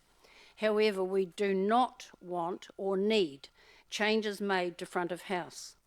We recognise that a suitable, compliant fly floor system needs to be installed, which will enable the scaffolding to be removed. It is so ugly back there, quite honestly. It is our recommendation that this is all that needs to be done at this stage. Our volunteers work on the front line, welcoming the patrons, the visitors, and the tourists who greatly admire the character and charm of this heritage building, and they are generous with their comments and compliments on how lucky we are to have our beautiful opera house, which they greatly admire as it is. This 124-year-old theatre is the only surviving wooden Victorian opera house of its type in the Southern Hemisphere. It should not be compared with other theatres throughout New Zealand because it is truly unique and is literally irreplaceable. We have seating capacity for approximately 800 patrons in a city of approximately 50,000 residents. We need to be conscious of Wanganui having an ageing population and many on fixed incomes who are already struggling to pay their expenses. We all know how budgets can be blown out. Restraint needs to be adhered to when considering the proposed options and break it down into wants and needs. Some proposed changes could be put away in the nice-to-have basket for the future when the financial climate improves. A comment was made to me recently, we have more $2 shops in Wanganui than high-end fashion stores. Theatre architect Phil Conroy repeated several times at the public meeting that with these upgrades, we could attract larger shows to the Opera House, such as the New Zealand Ballet. I know a promoter personally who tours the large shows, particularly the touring ballet companies, and although I've tried encouraging him, he's reluctant to bring these larger shows back to Wanganui because unfortunately they do not get sufficient support by way of ticket sales to make it financially viable to come here. It is an expensive undertaking for them to be performing to small audiences, and no amount of money spent on an upgrade will increase those ticket sales. For promoters, it's all about bums on seats. We get very few full houses, and in my 27 years of volunteering at the Opera House, I would suggest that we would have had perhaps no more than 10 to 15 sold out shows over that time. And even those figures may be on the high side. In fact, in recent times, some shows have been downstairs only because there has not been sufficient patronage to make it worthwhile opening the circle. For example, of 5 performances this month, 2 are downstairs only. It was going to be 3 downstairs only, but one of them just managed to scratch up enough people, and we opened the upstairs for them. The Opera House would probably be the only commercially viable council-owned entertainment facility in Wanganui. It has internationally renowned acoustics, and during the 23-24 financial year, we had 54 performances on the stage at the Opera House. Of those, approximately 20 were local shows, some performing more than once. We've not yet completed our annual performance report for the 23-24 financial year. However, to give you some figures, we currently have 50 plus active volunteers front of house, and I understand there may be around 10 backstage crew. In the 22-23 financial year, these volunteers completed over 4,300 volunteer hours. This amounts to a saving of around 120,000 of paid employment was needed to cover that roles during that year. The most valuable asset to the theatre is our enthusiastic team of volunteers. Our volunteers are to be valued and acknowledged for their skills and their historical knowledge that they have built up during the past 35 years because they understand what makes that place tick. To quote singer Daniel O'Donnell, "A building is one thing, but it is people that give it heart." If you're interested in the history of the Opera House, pop into the box office and purchase a copy of this book, A Record Reign, as in R-E-I-G-N, the Royal Reign. And this was produced by Penny Robinson and Pam Richardson back in 2015 and published by the Friends of the Opera House. It makes great reading and includes mention of Frank, our resident ghost, and he's literally the Phantom of the Opera. He's a friendly ghost, and he just stays around to make sure his theatre is being properly cared for. So thank you for your time and listening to me. Thank you, Margaret, and thank you Sandra. For all that you do, and Thank the you. volunteers, obviously. So we have a couple of questions. First one is from Councillor Rob. Thank you. Let's try and keep them snappy. Thank you for what you do at the Opera House. The option that you've preferred is option 2, which is $14.7 million, $44 per property, and option 3 is $17.6 million and $38 per property, because what we're told here, more money can be externally funded. What's your faith in getting external funding to that extent? That's there, 8.9 million, I think it is.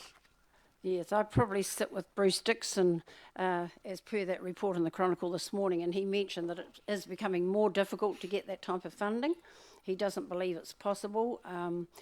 I probably sit around about 2.5. We had a lady at the long-term plan who mentioned, why don't we have an option 2.5? Yeah. It's somewhere between 2 and 3, but we had to tick one or the other. Yeah. So, a bit concerned about expecting a lot of external funding. Okay, and a question, how important is widening the stage house in your view? Well, Donald Trott has told me that he has never had a problem. He has a large team of his opera students on stage, plus scenery, never a problem.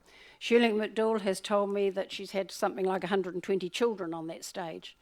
So we've had big shows where they fill up the stage, and it's never been a problem. Okay. So I don't have a problem with the way it is at the moment. Thank you. Councillor Ross. Yeah, thank you. Thank you for your presentation. That really helped with what I read in the material. Bruce Dixon said we should accept the Opera House with its limits and work Yes. from there. Option 4, which is the full Monty, it covers everything, but in it, it talks about the front of house issues.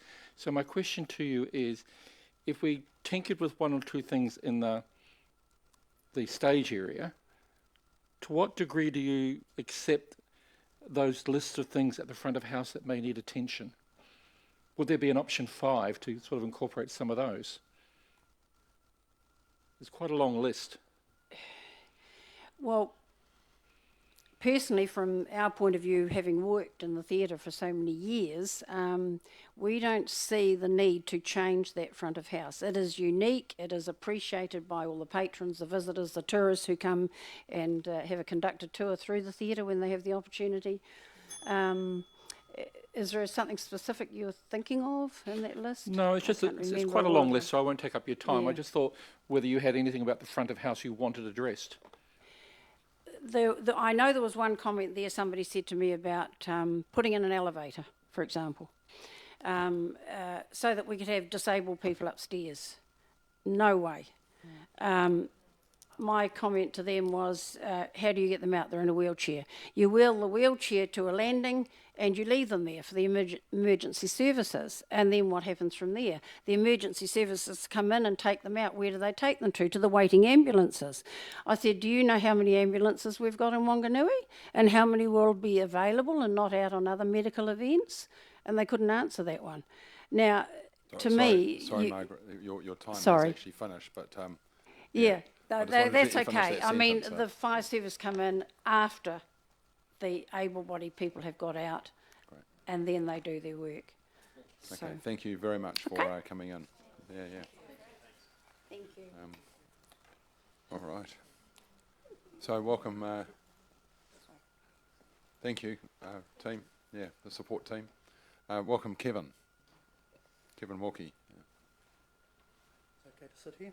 You can either sit or stand, your choice. Oh, sitting Great. seems to be the go. Okay, so thanks for your time to have me today, and through you, the chair. I've made submissions on a few points and got 5 minutes to cover them. So, quick two is Glassworks. Oh, you've actually got 15 minutes? I've got 15 Because you're minutes. covering both the LTP Yes. and fees and charges. Oh, so right. You've got 15. I've got 15. Yeah. Including questions, yeah. Including questions, Yeah, okay. yeah. So, first up, quickly on the Glassworks, I'm saying look to retain it. It's a major draw card. My wife actually worked there, and she used to get comments like people would arrive that had come from Christchurch that said, well, we were in Murano in Italy, and they told us about this place to come here. So, and that was more than one occasion, so saying it's definitely got to be kept.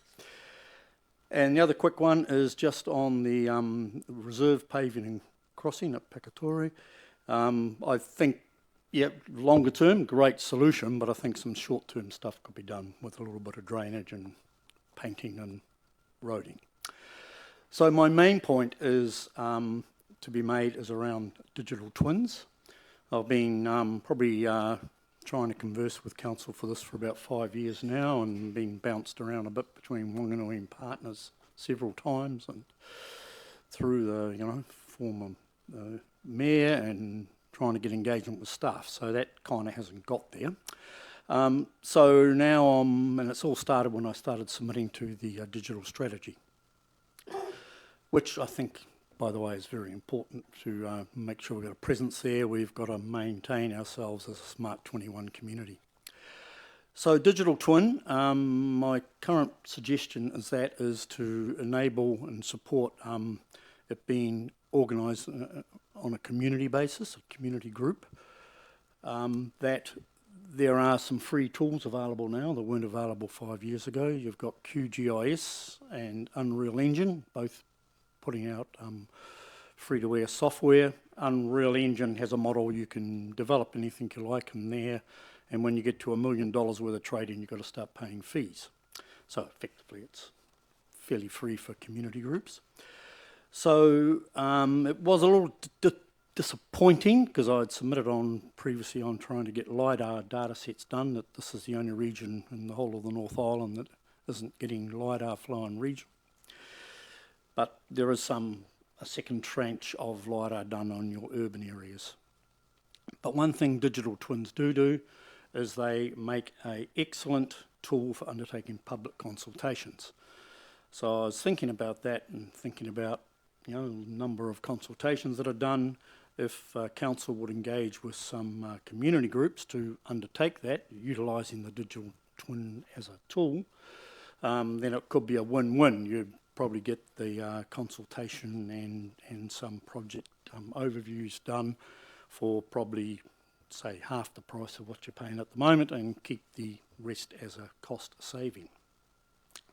So that's where I'm at with digital twins. I will just cover off with the other two related to digital twin elements that I have. So one is about the hotel and car park. I'd like to say I would put in now a conditional support for the car park on the basis that Victoria Street and others is made more pedestrian user focused friendly.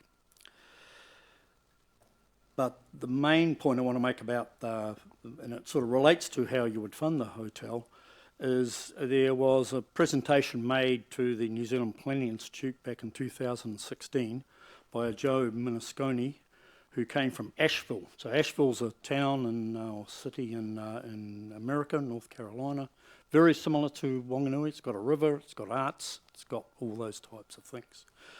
So they did a model there where the council funded redevelopment of their city, so that I think they had a bit of a cash flow problem. And they had examples there within 15 years, properties went from having like a 300,000 K value to 11 million in terms of value for multiple mixed use. That meant council could get lots more rates income. And his point was, don't bowl things and just build another shopping mall, because you don't get much money for that. And just regard fees and charges, which is my extra 5 minutes, I suppose, is also the community digital twin concept could be used as a starter for putting and developing online consent processing. So digital twins, speaking very quickly with them, seeing I've got a little bit more time, is effectively they X and Y are the 2D dimensions. Y is the third dimension. What digital twins enable you to do is to do the fourth dimension, which is time. So you can either look at present time, or you can look back, or you can look forward. And they're really good for taking current data sets like air quality monitoring and displaying them so people can see it visually. So it's a virtual representation of the physical environment.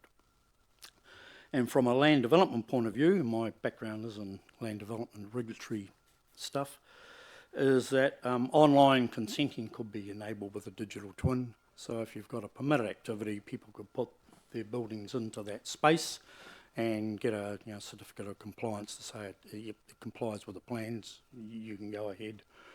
And Thames Coromandel had an interesting model earlier where they did a bit around that, and it would actually tell you what to correct to get it to be a permitted activity, to, if you're outside the envelope. So that's kind of me in a nutshell, so happy to take questions.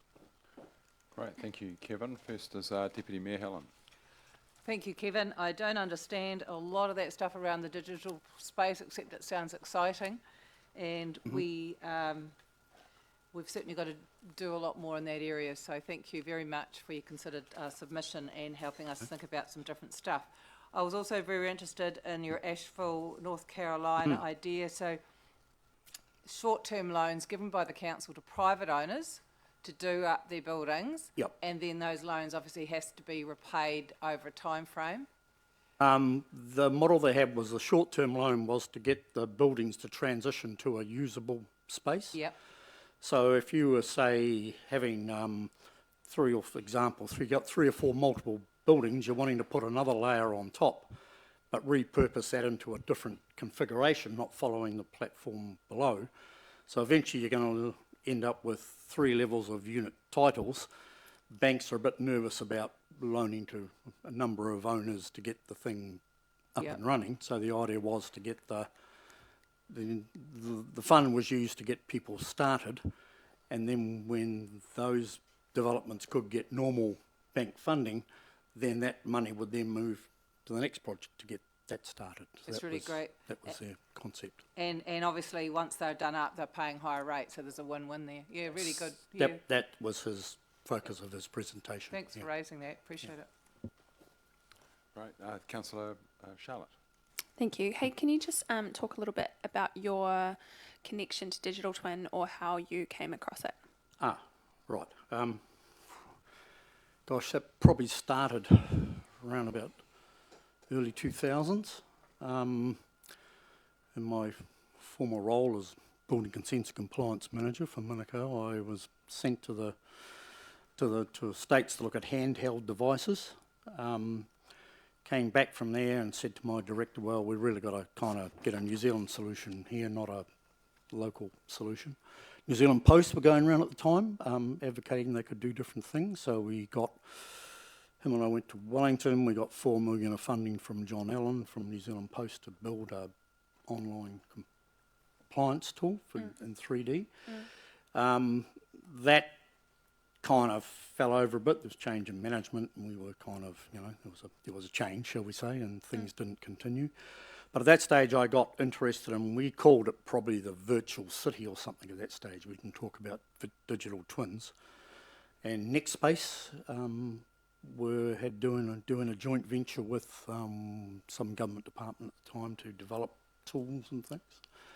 So that's where I kind of got interested in that, and then I've finished my working career. But so for me, it's a bit of unfinished business. So to clarify, you had a bit of a hand in the launching of it, or the initial. We did building? the scoping. The scoping, yeah, okay. The return on the $4 million would have been paid for in 4 years just from building consents from Manukau City alone, just by putting an extra fee on them. And as part of that application, we were wanting to do it in 3 dimensions, so you could do the processing. Thank you. Right. Councillor Michael. Hi, Kevin. Instead of using the word digital twin, could you explain the use case to the councillors, including myself, and how someone will use this in a practical sense? Oh, okay. Well, they talk now about, if you're going to have a digital twin, to have a federation. So you might have a lot of different things going on. Councils looking at digital twins have tended to go a little bit focused on the asset infrastructure model, particularly around drainage, things like that. But an example would be if you've got, say, air quality. So you've got some devices measuring air quality, which have been put into some report that probably goes onto someone's desk and probably sees the light of day about 5 or 10 years later when the next district plan review. If you take that data and enable it to be shown, so if someone's saying, well, I'd like to go for a walk downtown Wanganui, when would be the best time to go? So by the utilisation of a digital twin, you can see the number of feeds, you can tell how much moisture's falling, what the air quality's like, those sorts of things, so that you're getting a good, a good model of where it's at. Used a lot for like traffic models, and one of the first uses was post-earthquake in Christchurch. LINZ did a project where they supported 3, Christchurch, Wellington and Auckland. The Christchurch model was to try and enable people to get a better sense of how to drive around this, various roadworks happening. If they're all fed into a common space, you could go online, look at where that was at and plan your journey rather than trying to look at just a kind of a 2D, NZTA little, coloured line type thing. So it was... If I could have one more, for people online especially, can you talk about how cool it would be to use augmented reality for digital twins, for the regular Joe using it? Yeah, so that's where I guess Unreal Engine comes in. So Unreal Engine has come on board. They promote things like they're just try and get people to do more applications. But how cool would it be if you had a Unreal Engine game online that was actually based on the actual existing Wanganui city? So it's a virtual world, but it's representing a existing world. So you'd be able to go back in time on the Opera House, forward in time in the Opera House, see the variations. Oh, that's really cool. Yeah. You could model whatever. So it's really, once it's established, I'm promoting the concept that it should be free to air, so that other people can then take it and either develop whatever they want to develop, something for free, or if they want to develop a business, as I say, Unreal Engine's business model is you can utilise it and at the point you have $1 million of sales, they want to be, paid a percentage. Thank you. Good idea. Great, thank you, Kevin. It sounds like you and Michael need to have a further conversation. Okay. Yeah. So look, that is time. So really appreciate you coming in and and your time to put together your submission. Yeah. Thanks for the extra 4 minutes. That's right. Thanks.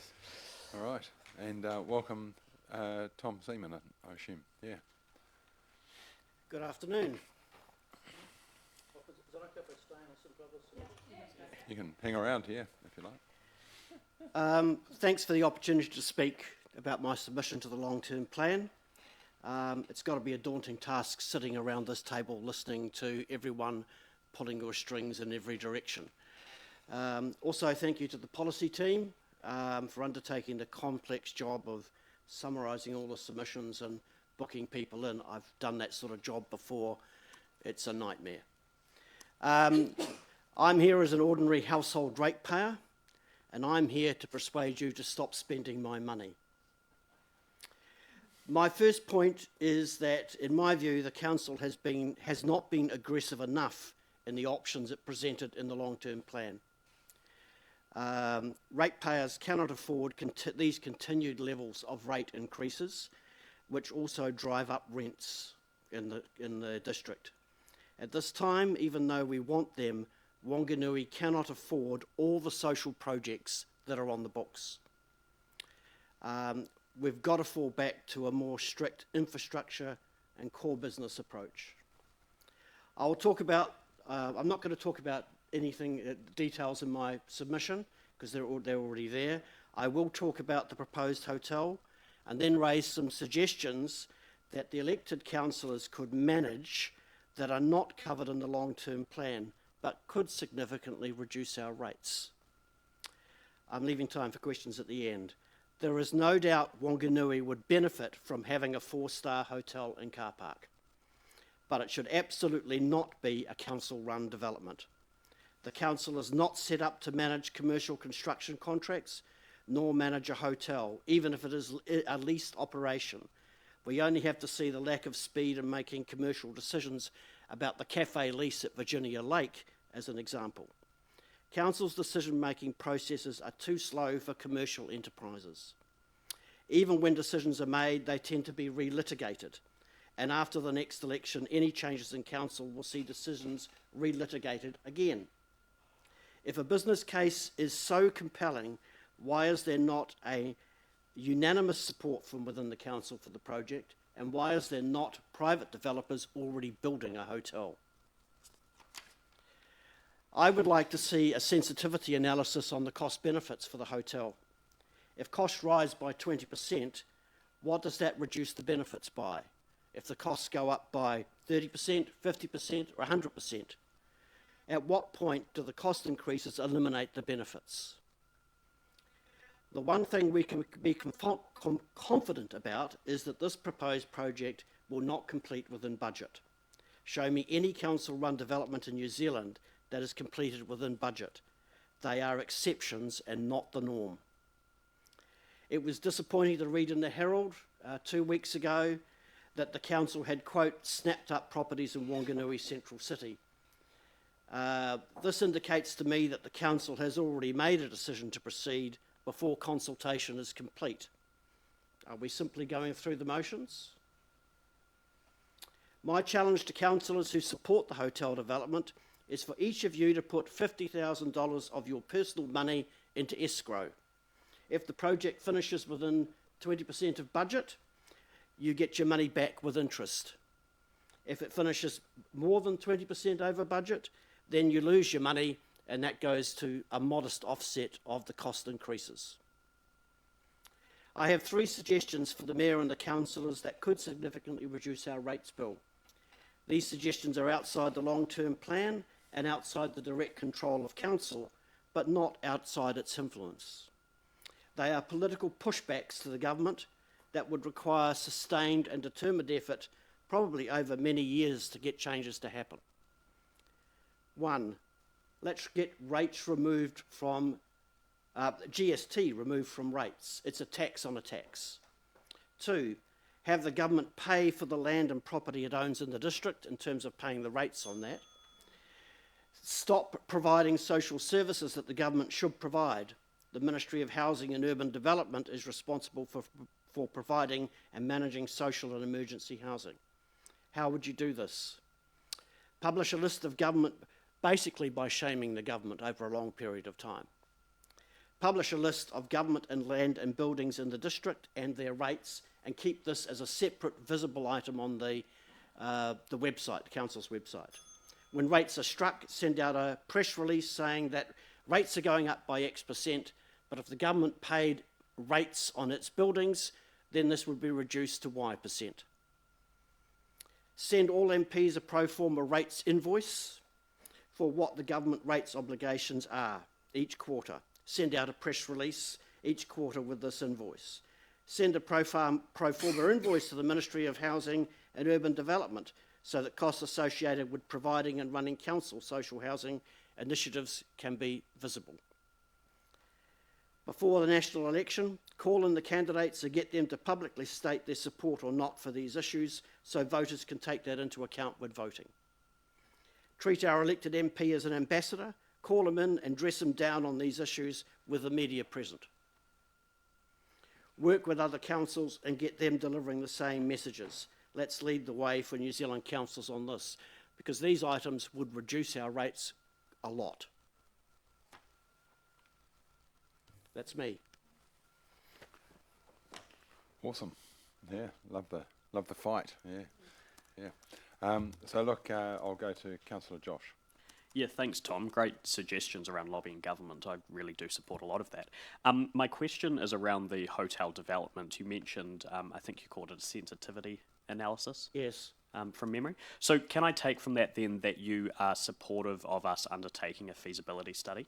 I know it's a bit of a leap, but if it was to be included within that, is there a tacit endorsement there?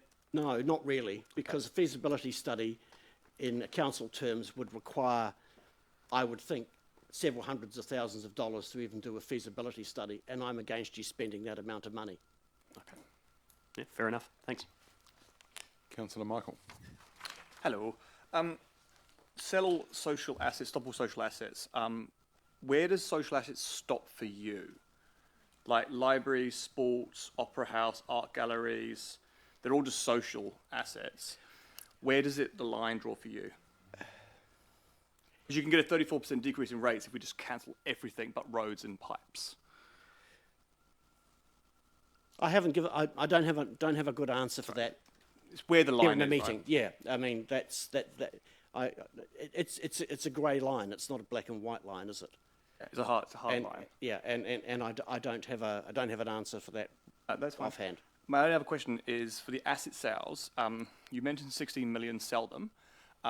If you were aware that there were $44 million of losing assets, would you want to sell all 44 million as well? You'd have to look at them, but in principle, yes. In principle, yes. Yep. Awesome. Thank you. Right, Councillor Rob. Thank you, Tom. The whole theme of making some service cuts here. Just some clarification on your submission, because you support the closure of the Davis Library on 1, or as you suggested, 2 days a week. When it comes to Gonville, you're saying that keep it open, but your comments don't match. It says it should be, where are we? Gonville Library. It says close the Gonville and Castlecliff Library is now regular bus service. The same with the Winter Gardens. The option says do not close the Winter Gardens, that's chosen, but you're saying in your comments that the saving is better spent on the hanging baskets. So is there something in error there? It was a long submission process, and it's difficult to roll back and go back to the start and make sure that you are consistent with everything. I mean, my view of the Winter Gardens is last time I went, it was full of cyclamens, hardly exciting plant species. to go out and see. My suggestion for the Winter Garden, I think I made in my comments, was hand it over to the local Floral Arts Society, the Orchid Society, and let them use that space to hold their meetings, to have their flower shows, and to run whatever workshops and tutorials they want to do. And they could pack it up with flowers. Okay. That better be noted. Right, well, that's time. Thank you very much, Tom. Really appreciate your time. Thank you for your time. Yeah. Cheers. All right, so that's, I think we're going to break now.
welcome.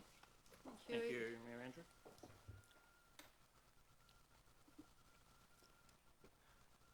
We'd just like to focus on a couple of our topics.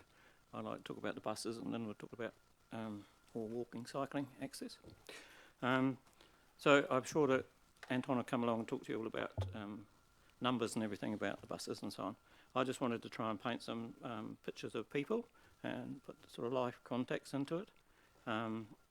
Thinking in terms of our neighbour down the road who's got sight issues, uses the bus to go every Wednesday to do her shopping. The other day I met her at the bus stop and bus shelter.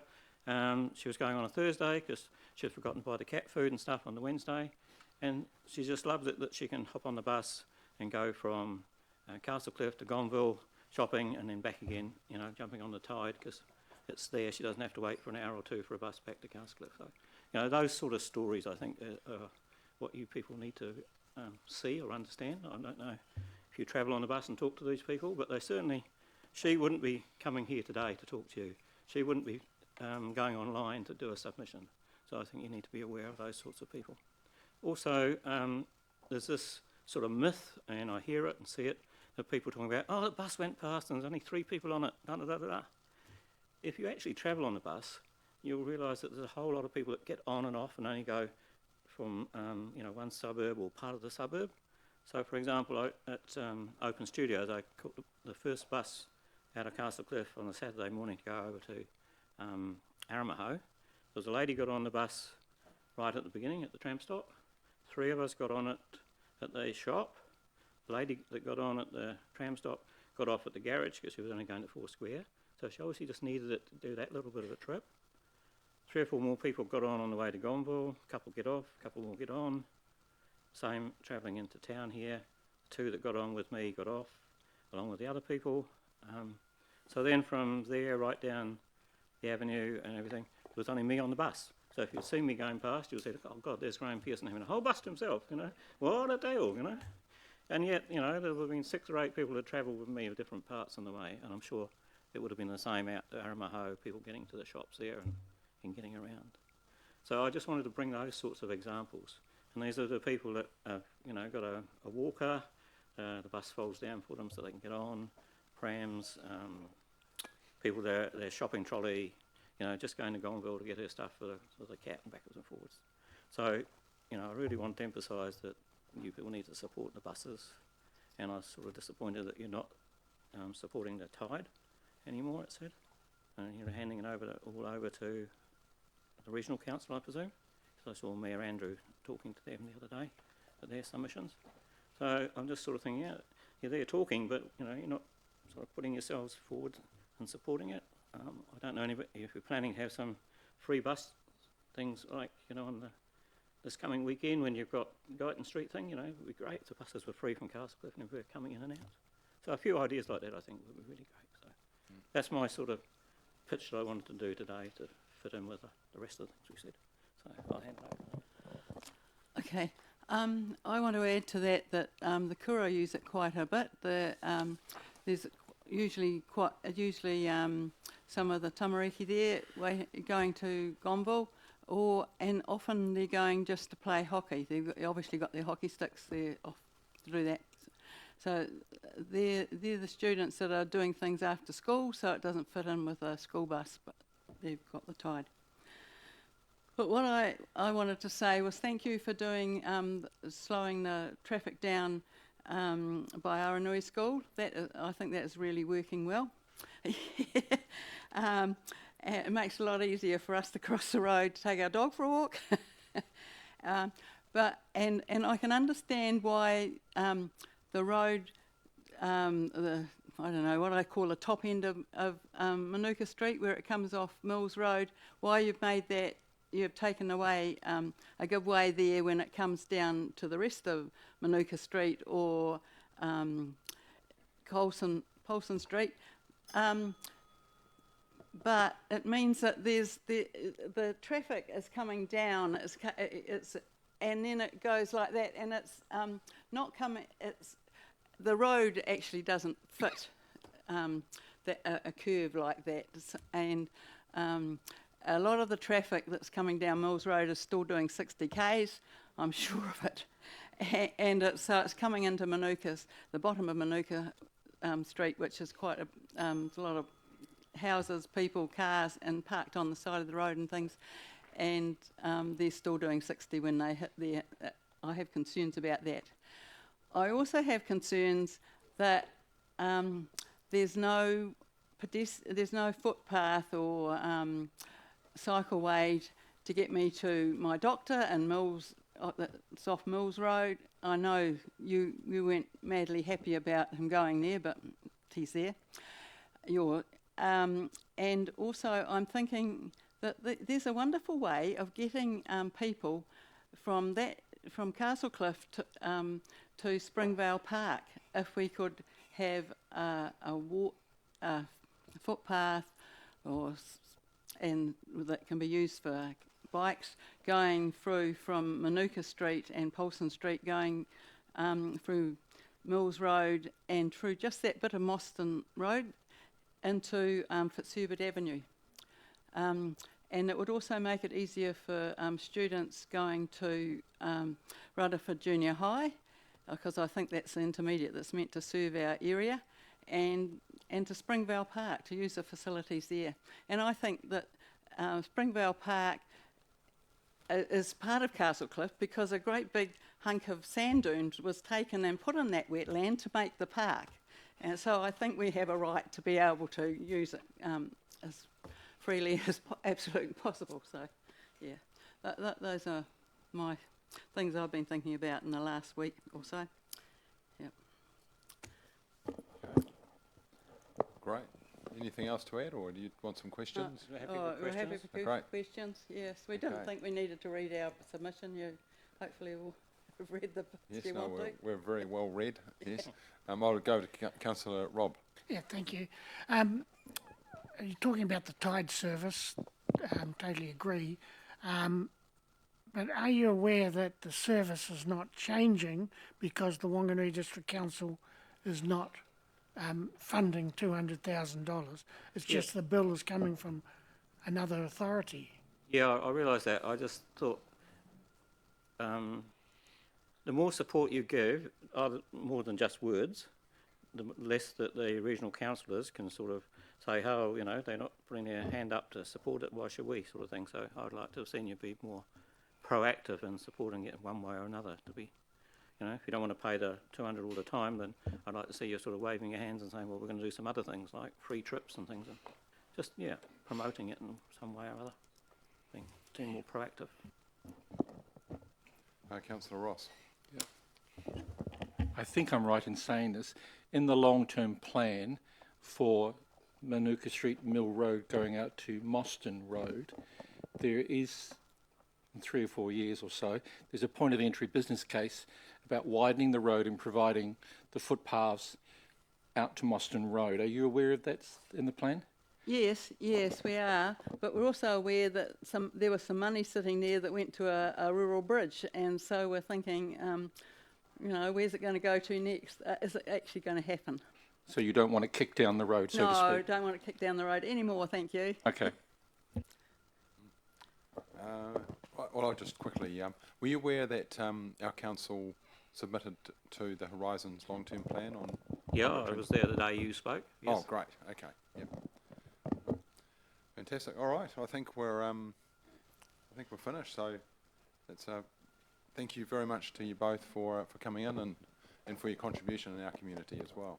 Thank you. Yeah. Good luck with the rest of your long deliberation. All right. Thank you.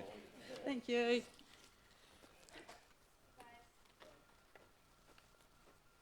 All right. Dr. Roger Shand.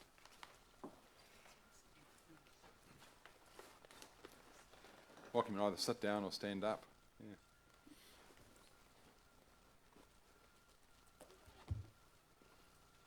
All right. All yours.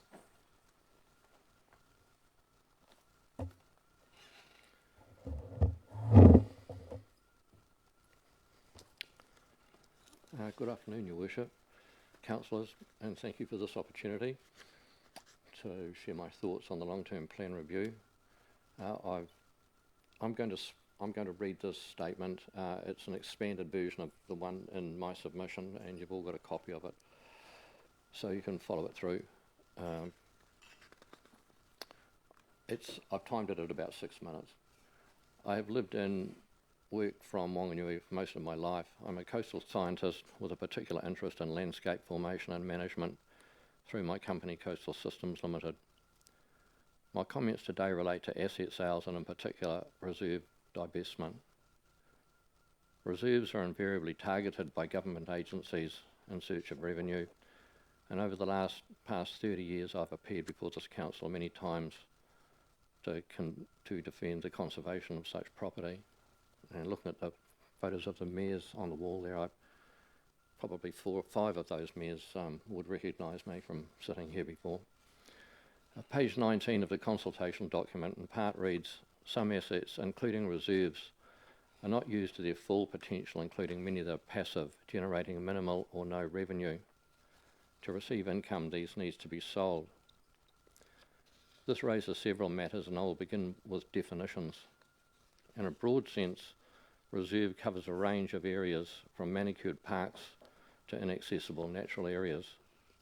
Planners refer to such land use zones as parks and open spaces, and managers make a further distinction between active reserves, where ongoing and often extensive council input occurs, such as regular gardening and lawn mowing, and passive reserves where there is a minimal or even complete lack of council input.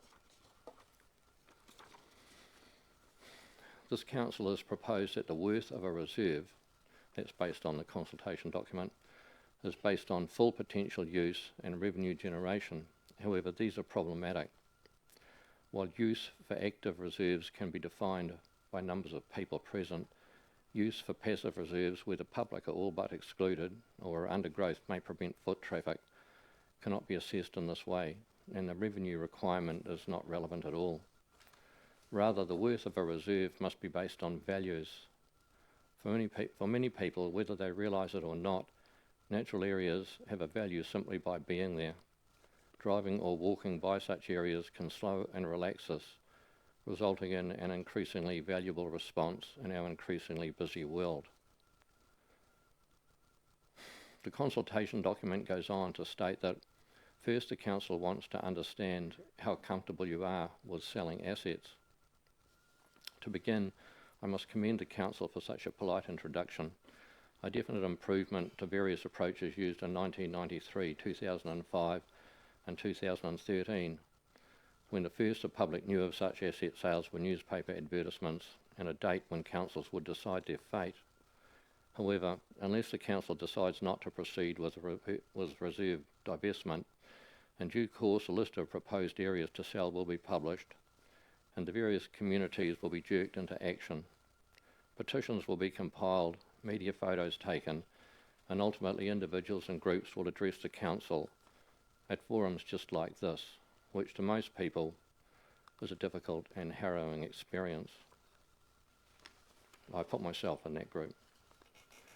Previous councils have already gone down this path and picked off the areas for which sufficient value was not demonstrated.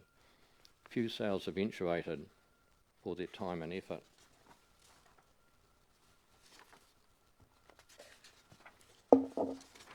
So my contention is this, that the process of determining how comfortable the community is with selling reserves has already been thoroughly carried out, and the answer has been a definitive no. Furthermore, in 2017, at the conclusion of the last such reserve divestment process, the then Mayor, Hamish McDowell, stated that council forays into reserve sales must not occur again. I was present at that meeting and have described his statement as a proclamation. This was a watershed moment. Many had hoped officers would note this in their 10-year long-term plan diaries, and there would be no future mention of selling reserves. But alas to that. And to those of you who wonder if the public's attitude may have changed during the past several years, i.e. reserves are no longer valued, I would argue that the opposite is more likely the case. Evidence shows that some of our rapidly increasing population has come here specifically because of the slower pace and our reserves and open spaces. And in the future, the continued existence of passive spaces offers enhancement potential as the financial fortunes of our city once again improve, as they most surely will. Finally, I must note many of our reserves only exist because of the considerable and sustained effort of past residents, including the late Councillor Sue Westwood, Mrs. Bonnie Page, and retired planner Jeff Mitchellanian, to name but a few. So my requests are simply, I ask the Council, leave our reserves and open spaces for the well-being of the present and future generations and find savings elsewhere. I also ask that Mayor McDowell's proclamation that further reserve sales occur, but that no further reserve sales occur, be formally adopted by council resolution and incorporated into policy. Thank you. Great. Excuse me. Great, thank you very much. We'll go to Councillor Charlotte. Yeah. Hi, Roger. How are you? Hi, good, thanks. So, in regards to the broader sense of the broader question around asset sales, taking reserves off the table, what is your position?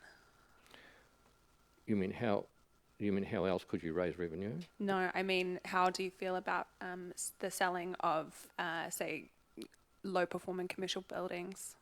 Not non-reserves? Non-reserves. I haven't really addressed that. I did think I might make it a bit broader, but this is kind of my area. I suppose the same argument really applies, that for a lot of those buildings, places, people have sacrificed really in the past in terms of time and energy. And you have to be careful removing that for another community initiative at the moment. It's not my area, but I think you've got to be pretty careful as to, I mean, looking at our background, for instance, the harbour, which I know quite a lot about, those things didn't happen. There was a long battle that went for the last 150 years. Every small thing was gained by people putting a lot of energy into it. And I'd extend that to assets in general. Okay, thank you. Great, thank you. Councillor Ross. Thank you. Thank you, Dr. Shan. Your submission's on page 1285, and I did circle the last part to query. It says, if council decides to proceed with reserves and open spaces divestment regardless, then I request, meaning yourself, to be consulted early in the assessment process. And this is the bit I didn't understand, as low status could result from past council management or lack thereof. What did you mean by low status, sir? I didn't put that in my discussion. I don't quite understand what you mean by low status. Yeah, it was jumping the gun a wee bit and saying, look, if you decide to go ahead with asset sales or with reserve open spaces sales, the officers will rank them. They'll kind of have to do that, and some of that ranking will involve giving them a status that will be, in my view, incorrect in some cases, because there's various things that won't be being taken into account. So, yeah, I'd like to know earlier in the piece rather than later, is what it really says. Yeah. Thank you for that clarification.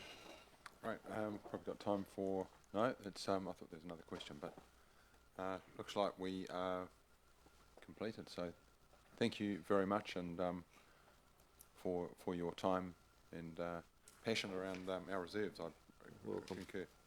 Yeah. Thanks.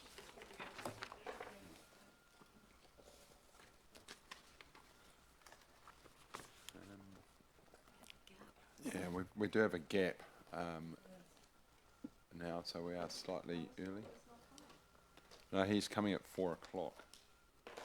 So.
Good afternoon, Michael and Gillian. You'll invite you to the either the podium or the desk, whichever suits. And we've got just loading some slides from you. Okay, well, all yours. No, look, sitting's fine. Okay, Please. just make sure you're just talking to the microphone. That'll be great. I just want those photos to come through, please. Yep. There's some images. That, who's in charge of that? Yeah, it's just I think they're just good. coming up now. So, but you're very welcome to get started Okay. before that. Or, Well, yeah, approximately 40 years ago, we knew, well, I knew the chap Krasina, my youngest brother, and Jonathan and I knew him quite well, and he developed a complex in the inner city of Auckland where he utilised at the time when he purchased it, it had unfortunately become derelict. That's the building there, it's the old district court building. And when I first became aware through the years that the Bank of New South Wales was of similar appearance, this building here that we're looking at, I considered purchasing myself in the 80s. And from my perspective, the Bank of New South Wales was one of the closest similar examples of architecture. And not just that, it was in a beautiful city. It is in a beautiful city. Right from the outset, from when we first purchased that building in the inner city, I could see it as either a hotel, apartment complex, a casino, a combination thereof, possible retail. It's a big footprint, go up, you can go vertical, keep parking at ground level. And then, of course, this has become topical as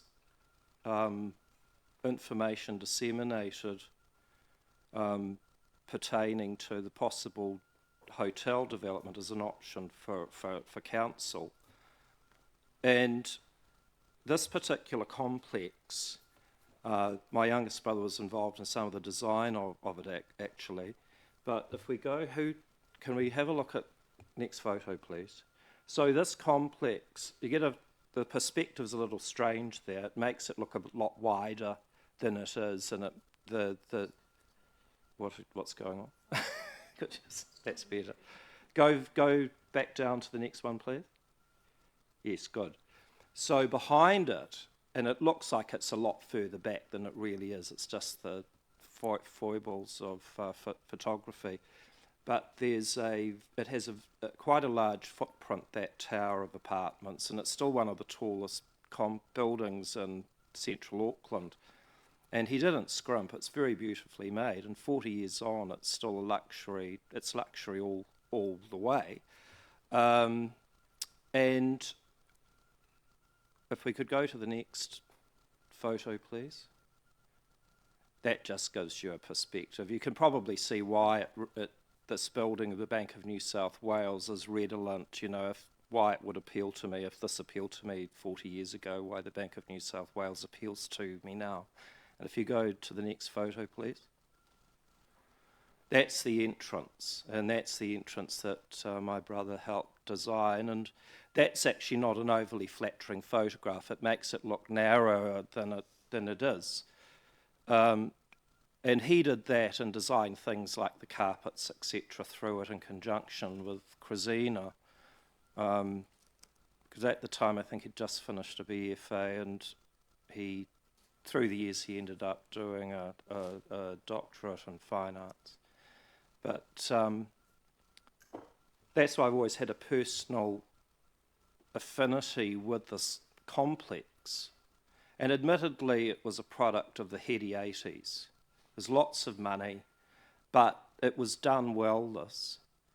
And when I first heard of the possibility of a hotel development, that in the way that it's been represented lately, I personally was hoping it would be along these lines.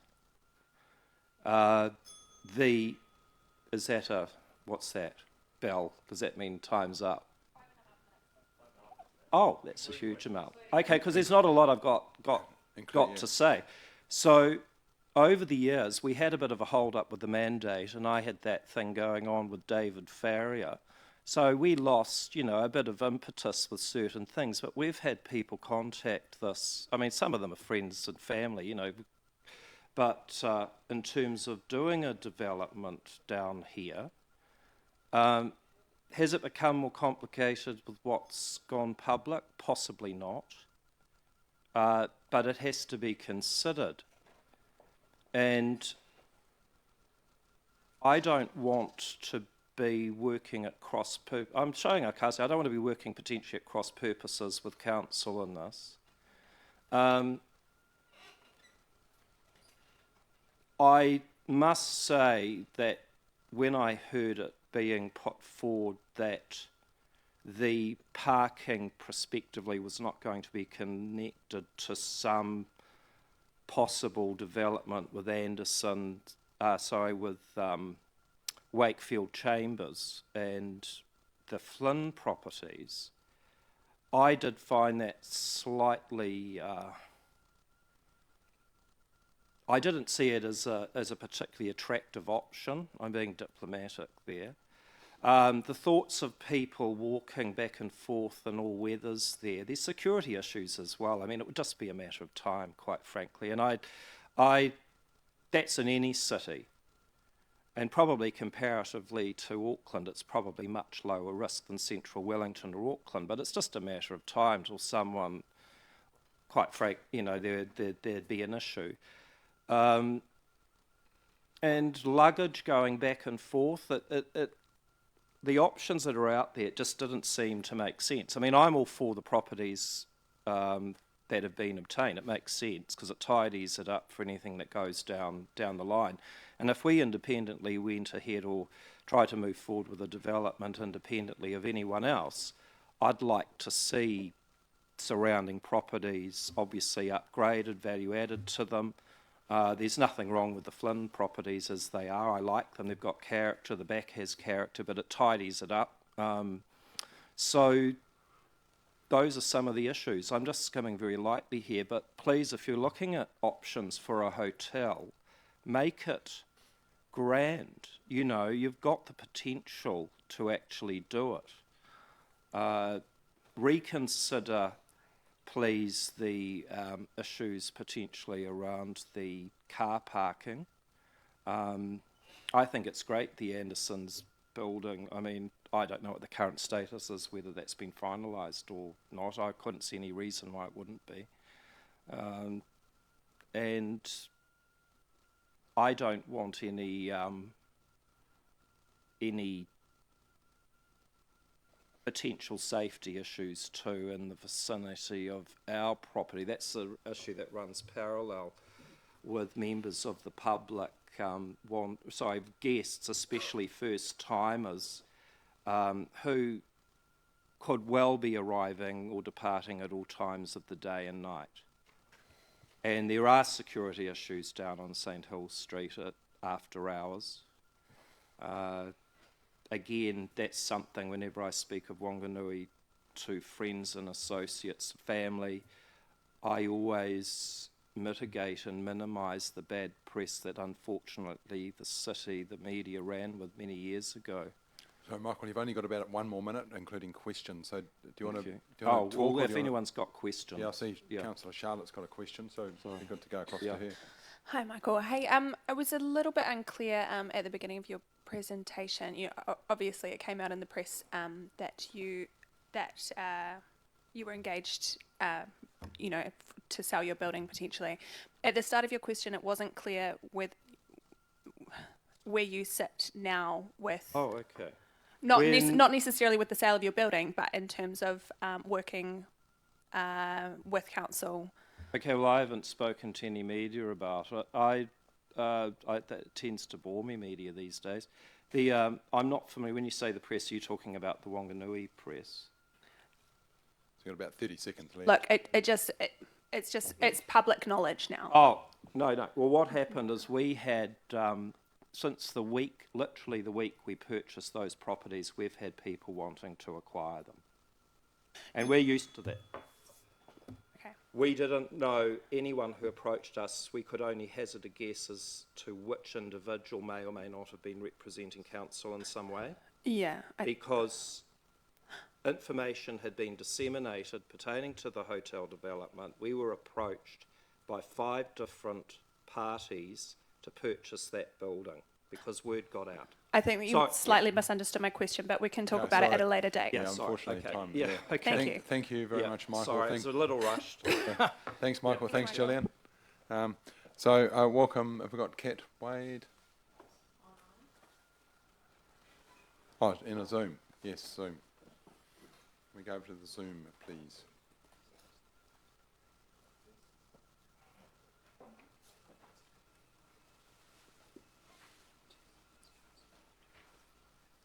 Is she not there? Okay, we're running over time, that's all.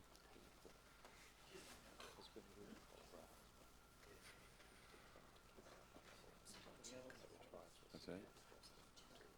Yeah, because it's eating up into the next person's time, so yeah.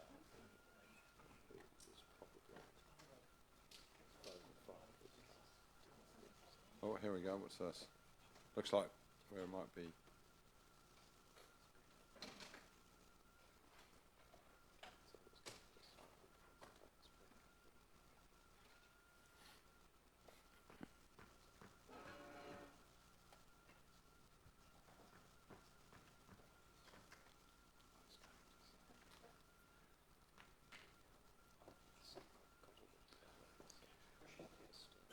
Hello there, Kat.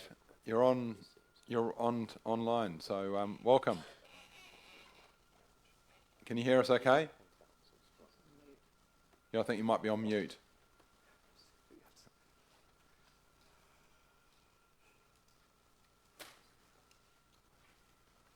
Oh, sorry. Okay, got that. Thank you, Mayor and councillors. Yeah, Kat Wade, good afternoon. I'm speaking today on behalf of a small business, family business here in Wanganui, the Edge Beauty and Top Drawer Lingerie, located in Wakefield Chambers. Also as a concerned and disappointed ratepayer. I've lived in Wanganui most of my life. I remember growing up here with the vibrancy of a thriving student population with Wanganui Polytechnic in the 1990s. To a mass exodus of millennials, including myself in the 2000s. Fast forwarding to the late teens and early 20s, we are experiencing a somewhat renewed energy, especially in the inner city, with the development of Drews Avenue and Guyton Street areas, offering expanding retail and hospitality sector. We have a growing diversity in the community, embracing arts and culture, along with support development and other commercial enterprise. There's an evident drive here for us to be more than just a sleepy provincial town. I believe our economic development agency, Wanganui Partners, in recent years has been integral in supporting the stability and development of small businesses, events and innovation across our business community. It is concerning that the council went against the recommendation of a report commissioned by the council to disestablish Wanganui Partners Board as a council-controlled organisation, and it is concerning to think that this may be indicative of what we can expect from this current council for governing of decision-making, regardless of the consultation process or expert recommendations. There are many important things to consider in this long-term plan, with obviously no one-fits-all solutions. My focus today will be given to what seems a number of our constituents are concerned with, which is the hotel and car park construction. Knowing and having worked with some of our current and previous councillors, I'm aware of the dedication and expertise that they bring to their roles. We entrust our representatives with transparent and prudent decision-making. In this case, where the majority of our representatives have approved the acquisition of properties to the value of somewhere around $3.5 million for a hotel and parking development before public consultation and due diligence has been completed, in my opinion, you have failed your duty and your community. I have seen councillors throwing the statement around of the optics don't look good in response to this acquisition being revealed. Correct, they don't look good, they look permanently blinding. Mayor Andrew has quoted saying if he got this wrong, he is happy to wear it. What does wearing it look like? I haven't been able to watch all of the hearings of submissions, but I was pleased to see John Maguire speak yesterday. He articulated very well the shortcomings and oversteppings of this council with this matter, including the invasion by the council to present sufficient information required to make an informed decision on the hotel and car park development, including no information of the return on investment of the flight school. Is this by design, as it may highlight the council's incompetence with this investment? I'm sure there have been many other speakers that have highlighted questions and concerns with this proposed project. Without the business case being presented to the public, how can we be expected to confidently support this when there appears to be a substantial list of questions and concerns that surely should have been considered before purchasing these properties? Without entering into a feasibility study, here's a list of questions and concerns that lead me to believe an endeavour on this scale is far beyond our current and near future capabilities.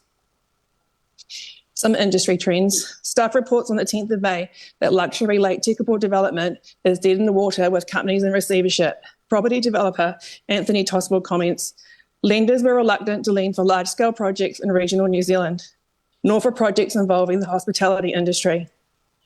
While consideration has been given to investors with the financial position to support this project, as many speakers before me have said, if they were there, if they were wanting to be here, they would already be endeavouring to seek this themselves.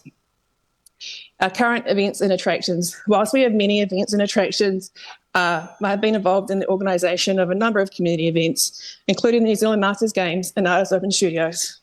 I've witnessed the indelible community spirit that comes alive when given the opportunity. Whanganui Vintage Weekend certainly is a landmark event for our city, but how does it really compete on a regional or national level? If the need for a 60-room four-star hotel is being leveraged largely off this event and New Zealand Masters Games as events, a sporting event where large groups are seeking budget-friendly accommodation, how realistic is this? New Zealand Glassworks bringing in, as stated in the public consultation booklet, that brings around 37,000 visitors in 2022 and 23. If this is the case, why would we be considering to sell this? Where does this number of visitors come from? Current staffing. Do we have the experienced pool of talent in this town to service a four-star hotel? Currently, Seek is advertising 875 jobs for chefs across New Zealand. It is an industry, hospitality, that is largely in demand of experienced, qualified chefs and staff. We don't have the student or tourism population to support what is a struggling industry. Current conference venues. The War Memorial Centre was shortlisted, as also outlined in the consultation booklet, for the Best Venue 2021 at the New Zealand Events Awards. Whilst we know it is a great venue for our city, being shortlisted for a best venue is really not an accolade that would draw large or premier events to Whanganui. Our other key function centre, Whanganui Function Centre, is extremely out of date and insufficient for holding premier events also. In terms of current accommodation and occupancy, there's currently 369 Airbnbs listed in Whanganui, with many homeowners listing parts of their properties to assist with income. How will this affect their positions? A four-star hotel. With the amenities that are required for a four-star hotel, what consideration has been given to the pool, a gym, a conference centre, a restaurant? Have local hospitality providers been engaged to understand what impact introducing another restaurant and bar may have on their businesses? Will the expected views from a four-star hotel be acceptable for looking at 64 Ridgeway Street, Old National Bank building, and Helen Stein's building on the corner of Victoria Ave and Ridgeway Street, both vacant and dilapidated heritage inventory? On the other side, an empty car park with graffiti containers. Would you expect to see this when you were hiring a four-star accommodation? Noise pollution. On Friday and Saturday night until 1 to 2 a.m, guests can expect to enjoy the heavy bass lanes coming from Frank Bar and the patrons that congregate on the street. Whilst we understand this is part of city living, once again, not what you expect to receive at a four-star hotel. The earmarked locations, Lynn Building and currently tenanted Whanganui Furnishers Building. Were registered valuations done prior to the purchase of these? Once Whanganui Furnishers lease ends, what does the council intend to replace this with? What type of business does the council believe will occupy a space of this size? Another dollar store? That's just a short list of questions that really have major concerns for the continuation of this project. Yeah, any questions? Great, thank you very much, Kat. I've got 2 minutes for question for Councillor Josh, sorry. Yeah, thanks, Kat. I appreciate the presentation to us. You have asked a number of questions, and they're good questions, around the hotel development. Can I take from that then that you support the feasibility study, or us undertaking a feasibility study as a way to answer those questions? Yeah, well, that's a good question, Josh. I mean, at this point, I guess we're really bound to now because the properties have been purchased. So without that feasibility study, then we're in an even worse position than we already are now. So it must be done. Yeah, that must be done. Sure, thank you. Mm. All right. No, it looks like we've finished with the questions. Oh, Councillor Jenny. Right. Yeah, sorry, no, one more. Kat, thank you very much for your presentation. Are you able to forward those questions through to us, because we don't have them in your submission, and it would be really great to have them. That'd be great. Thank you very, very much. Sure. Do you have an email address to send them to? No, I don't. Wait. You can send them to me if you like. That's fine. All right, I'll find. Okay. Great. Okay, thank you very much for your time, Kat. We don't have any time for more questions, but I appreciate you zooming in. Thank you. Yeah. All right. Next up is Din Bandara.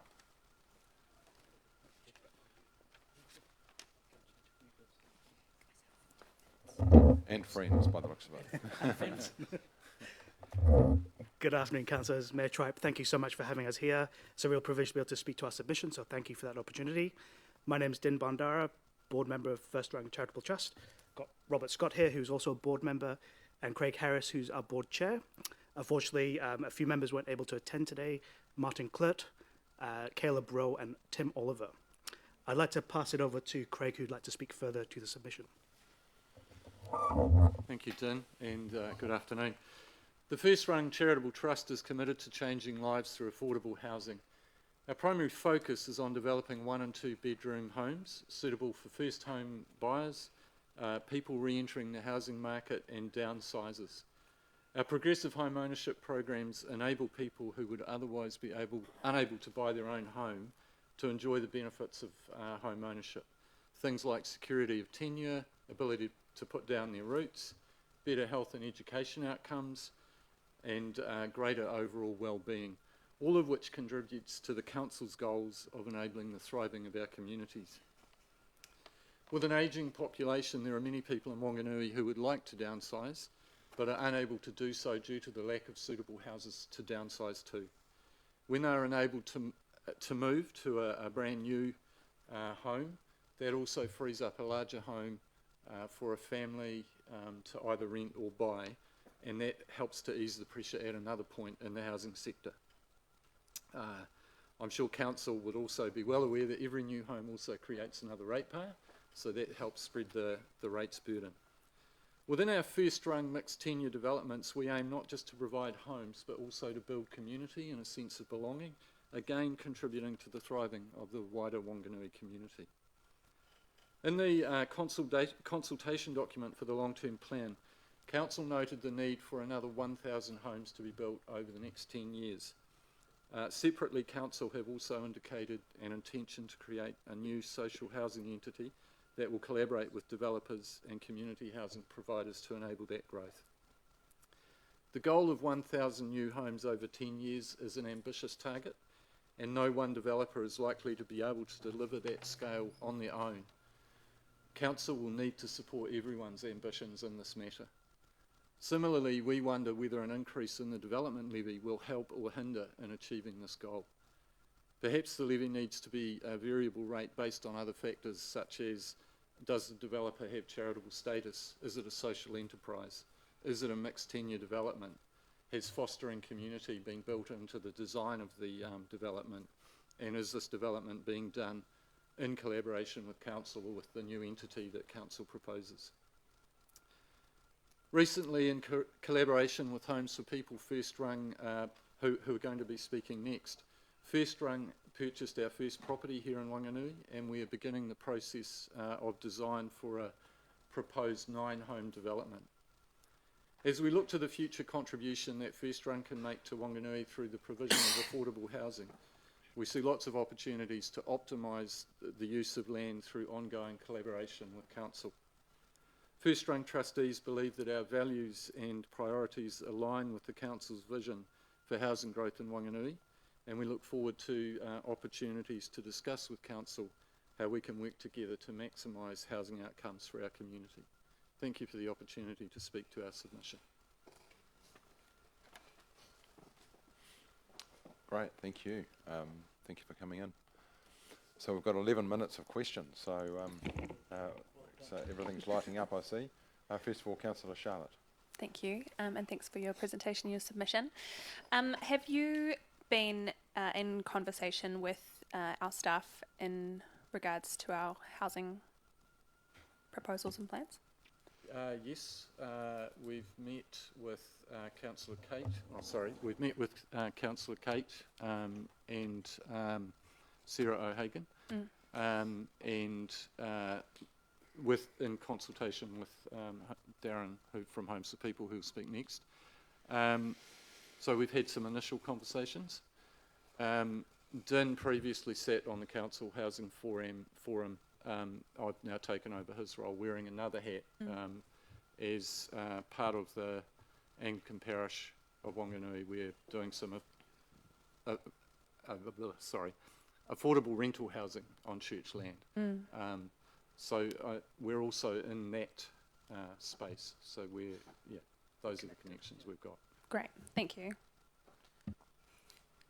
Oh, we did have questions, but maybe.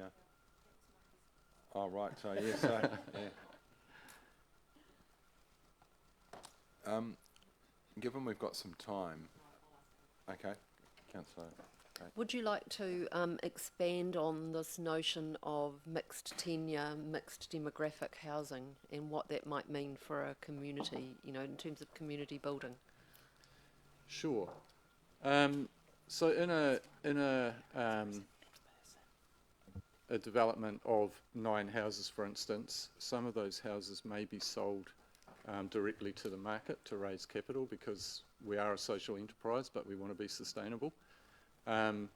Some of them may be first home buyers on a rent then buy or a shared equity program, and some of them might be pensioner housing, for instance. So we're looking to create a community that isn't just all monochrome or the same people. We don't want a ghetto. We want to be careful that we incorporate green space and space for people to connect within that little space. So each development would have that sense of being a community together.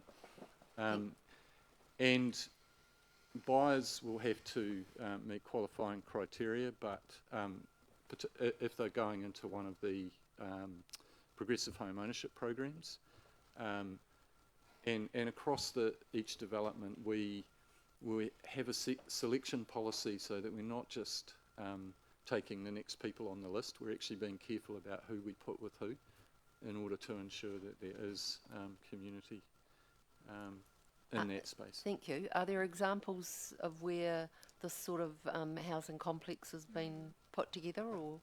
Well, Darren Birch, who's speaking next on behalf of Homes for People, as we mentioned in our submission, they've done 29 homes already in Palmerston North. They've got another 8, I think, very close to finished, and another 29 after that are in the planning and building stage. So I'm sure Darren will share some of their stories with us. Yeah. Thank you. Okay, great. Councillor Rob. Yeah, thank you. I note that you mentioned 7 Gilmore Street, and that you say that council owns the lots on either side. Yes. So what's the collaboration that you are talking about here, and what can council do?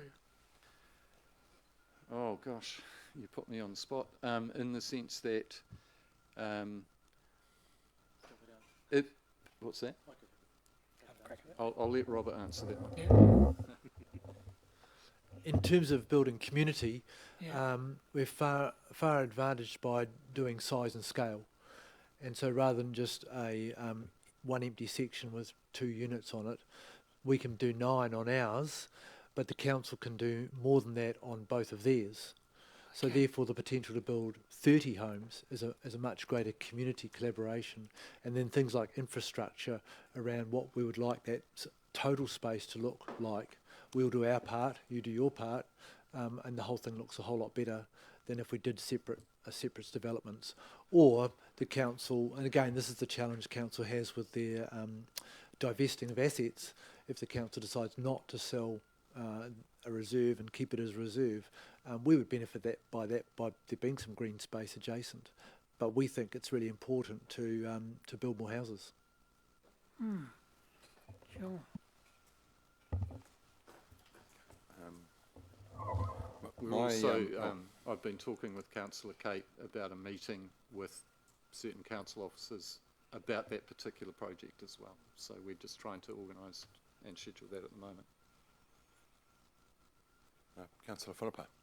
Yeah, thank you. In regard to the hotel and car park, I read you basically...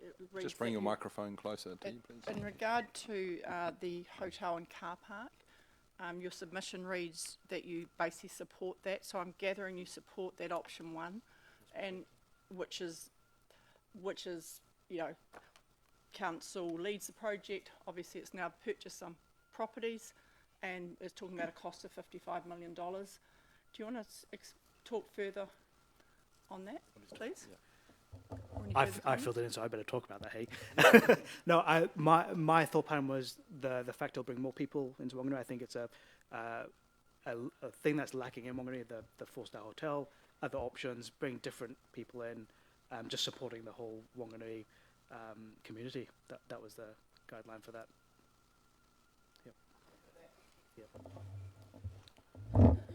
Okay. Great. My question is, across the country, what other housing providers, in your view, that the model that you're looking at are working well?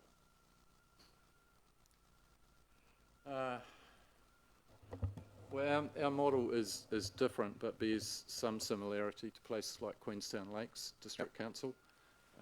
The trust down there? Yeah. Sorry, the trust, yeah.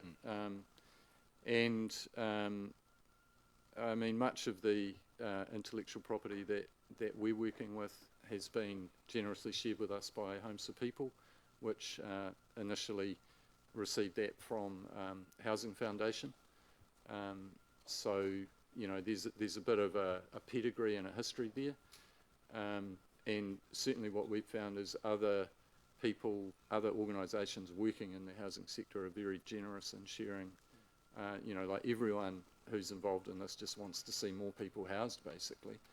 I was talking recently with Gibbons and Co in Wellington, who have, they're a developer, but they've just employed someone to run a social enterprise part of their business, doing similar to what the Wanganui Anglican Parish is doing with the Wellington Diocesan Council, Diocese. The project to build houses through the Wellington Diocese, but they're just working with individual churches. And so, you know, that was just really a conversation about what each of us is trying to do, and that's kind of the nature of the sector as we've discovered it, is that community housing providers want to work together for the betterment of people who need housing. Okay, great. That's a question from Councillor Kate. Thank you. Just seeing as we've got a little bit more time. So the Anglican Church is running this particular initiative, which is fantastic. Yes. My question is about the people that are going to be living there. Will they need to be church based? No. No. Thank you. Qualified first runners, don't they? Yeah, I just want to make clear that First Rung is not the Wanganui Anglican Parish. They're separate things. I was really just referring to that initially to indicate that because of that, Din and now me have been part of the Council Housing Forum. Yeah. All right. Wonderful. Well, thank you all for your time and effort in making a difference in our community. Thank you. Yeah. Thanks for your time. Thanks.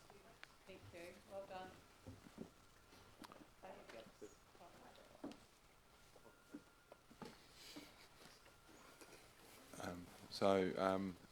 Darren, is that? Yeah, Correct. we've got, I think Vaughan may be coming on Zoom. Maybe, but he's a councillor in Palmerston North, and he's going through sitting in submissions at the moment. There's two. Vaughan as well. Dennison, So yes. Got it. Yeah, yeah. All right. Okay. So we'll call that a long shot. Yeah. Okay. Well, if he comes up, he comes up. But over to you.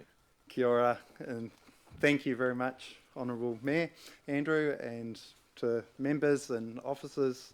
It's an honour to be here. We've been journeying with 2 or 3 years with Craig and the team at First Rung to explore how we can support another province to do what we're doing in Palmerston North. When 8 years ago, my wife and I met with Housing Foundation up in Auckland after doing a research of all the housing providers across New Zealand and identifying which one was going to be the best at providing new housing outcomes within our community.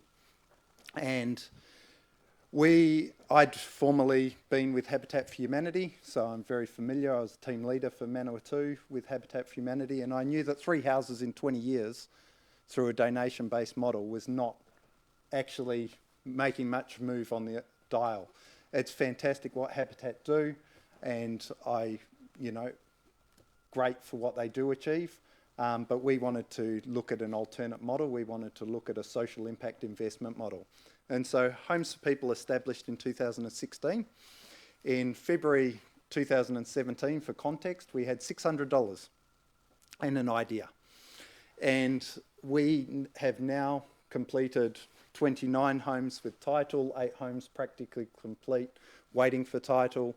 We have 4 with roofs on. We have 6 other slabs down. We have many in the design pipeline as well. And we have completed developments in Horowhenua, in Manawatu, in Palmerston North, and we have assisted with the development of, or with the acquisition of land as mentioned in Gilmore Street. We are established to provide for lower income households. And the mixed tenure that was asked about, Kate, we have homes, whether it be 2, 3 houses on a site, we have ones with 5, 7, we have, our largest is 12, 14 houses on a site. And the larger the site, as alluded to by Rob, the better you can do community amenity.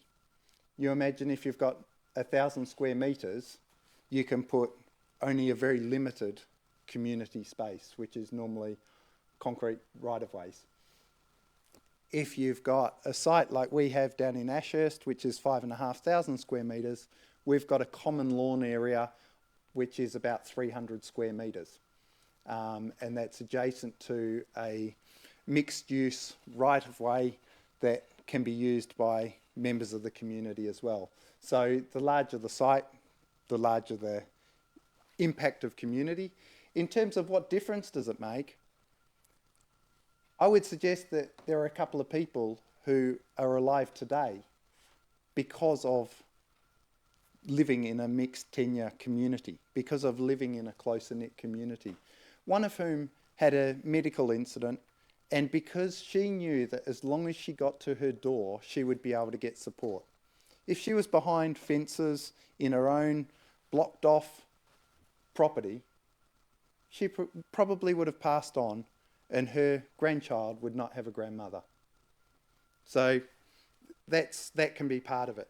So we have also, my wife's a social worker, so we saw the opportunity and the need within our community to provide support on the transitional housing area as well. We have become the largest provider of transitional housing within Palmerston North. It is a distinct, different activity. Affordable housing, transitional housing. Our emphasis, should we go into social housing, will be on pensioner, disability sector and essential workers. In terms of, I want to acknowledge and advocate the work that Wanganui District Council is doing in regard to considering working with an existing community housing organisation or setting up a bespoke charitable trust. If you have a look around the country, you have bespoke trusts being set up by Christchurch, Otatahi, which was set up in 2016. Wanganui just last year, Wellington just last year set up Toi Mahana, sorry, apologies. You have the experience of Horowhenua handing its assets over to Sisters of Compassion. You have the likes of Manawatu setting up a council-controlled organisation, and recognise that if you set up a council-controlled organisation, you still can't access the income-related rent scheme. The largest councils around the country have now moved towards that end, and there are some great outcomes for that. Otatahi, 2,000 odd houses, they've currently got 200 new houses in their pipeline. I don't know that many others, and certainly I don't know many council housing providers who can claim that they're adding 10% new housing in a sustainable way over the short to medium-term period. The other aspect is that, for me, is that you run the risk of double taxing your population, because when councils subsidise pensioner housing through ratepayers, there's already funding through our taxpayer network.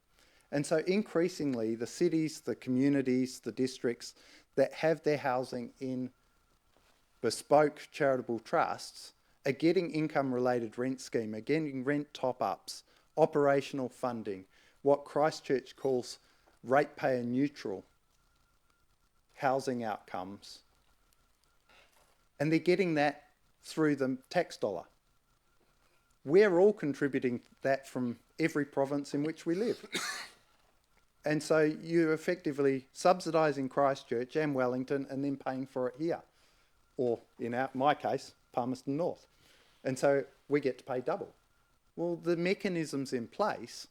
How do we move with the structure? How do we move with the model? There are various mechanisms that councils can use to assist with the delivery of additional social and affordable housing. Inclusionary zoning through Queenstown Lakes Trust is a major one. You've got land and funding through like Otatahi. You've got development contribution remissions like Horowhenua historically had. Then you've got rates, rebates, resource and building consent subsidies. I'll leave it there for you to ask some questions. Great, thank you very much for that, Darren. So we've got Councillor Rob. Thank you for that presentation. Now, I'm just interested in the funding model that, for homes for people. 29 houses, like $15 million maybe or more. So where does this money come from? So we set up a social impact investment framework, and we got individuals from the community who invested into Homes for People on a term deposits type rate. That created working capital. Then we run, as Craig mentioned, as a social enterprise framework. So we build, we make margin, we sell on, we keep we're part of, we've got accreditation with MSD with our transitional housing. We're also accredited with HUD, Housing and Urban Development, with two of our three home ownership programs, assisted home ownership programs. So effectively we've now got a $7 to $8 million balance sheet after our 7-8 years, and so that helps fund. But at different times we've had up to 4 people who have had over $250,000 invested with us to assist us in our program. And through our progressive home ownership, we've got over $1 million from the government, but we still hold over $1 million from people in the community. We also established 4 years ago a for-purpose company, and that's called Social Impact Property. That's the company that's invested in purchasing the land in Gilmore Street to assist First Rung. And that company, I could go into long detail on that, but I won't.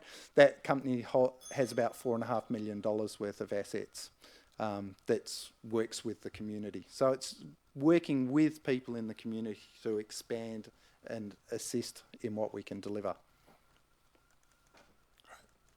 Councillor Josh. Yeah, just interested in that those individuals that provided private capital. How did you go about identifying those people? So under the Financial Markets Conduct Act, it's very challenging because we're not allowed to advertise. We can talk to people who are associated, who have expressed interest. So we effectively take on a process of raising interest in what we do, and then that gives us opportunity to talk to people and to make requests of people or provide opportunities for people. Okay, sorry, that's time Yeah, up. Thank you very much, Darren. All right, well done. Thank you very much for the effort. Yeah. Right. Over to you, Annette. I feel like I'm sitting in your seat. Welcome. Oh no, you're on mute. You're on mute. Can't hear you. You're on mute. No. Oh, right. Sorry. I think that it was muted while I was waiting. So, Right. yeah. Yeah. Okay. Anyway, welcome. Hi. Is the rest of the team here from the Tramways Trust, or did they just leave me to do this? You're on your lonesome, I'm afraid. So, yeah. That's okay. I wasn't actually intending to be on, but I got a phone call from Kritso when I was driving back from Wanganui, so I agreed to. So you've got our submission, and basically it was prompted by the amount of money that you had allocated in year 4, so of the 10-year plan. So that gave us the opportunity to give you some feedback on that. And I'm not going to go through all of this, but basically that money is, as we understand, for the track extension, and we've outlined a lot of extra costs that are likely to come if that is gone ahead with. And so really we are saying exercise some caution on that because although we know there was a lot of feedback to an informal kind of like collection of information by the volunteer group, nobody knew what the cost would be of their preferred options. And I mean, obviously people love the idea of the tram going around the streets in Wanganui, but I'm sure all of you can see the complications that that's going to cause.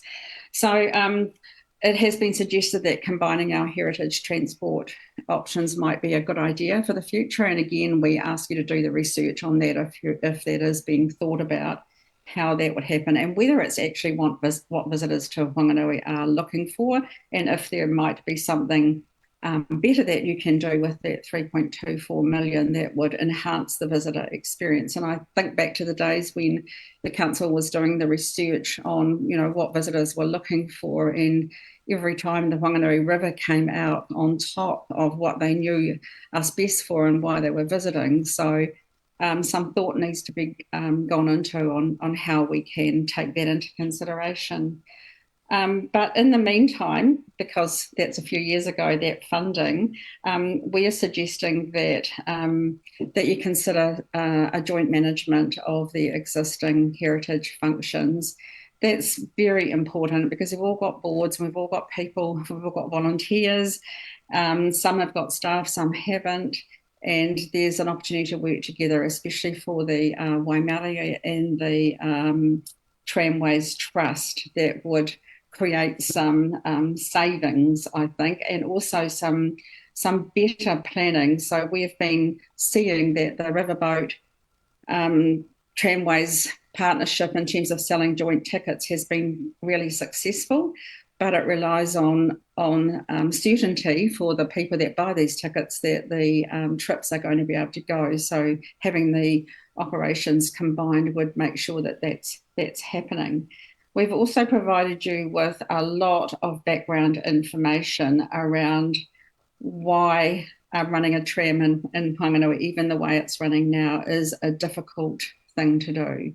And we just urge you to consider those difficulties and ways through them if you're looking at enhancing the tram track itself or extending it in the future.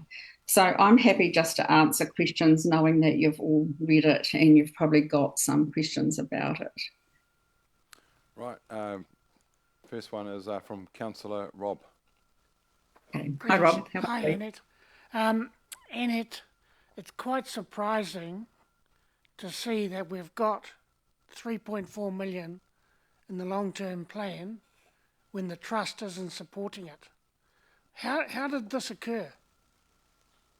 Well, there's been a huge push from the volunteers, the volunteer group, to extend the track, and the trust itself has always been quite cautious about the costs around the right route. And I mean, we're not saying that it's not possible, but we're just saying that it's a lot of money, and I wouldn't want anybody thinking that that 3.24 million that has been put in there, and I understand from your chief executive that that comes from figures that they pulled together to come up with what a track extension might look like and what it might cost, that it does not include a lot of the costs, and I've listed them there for you.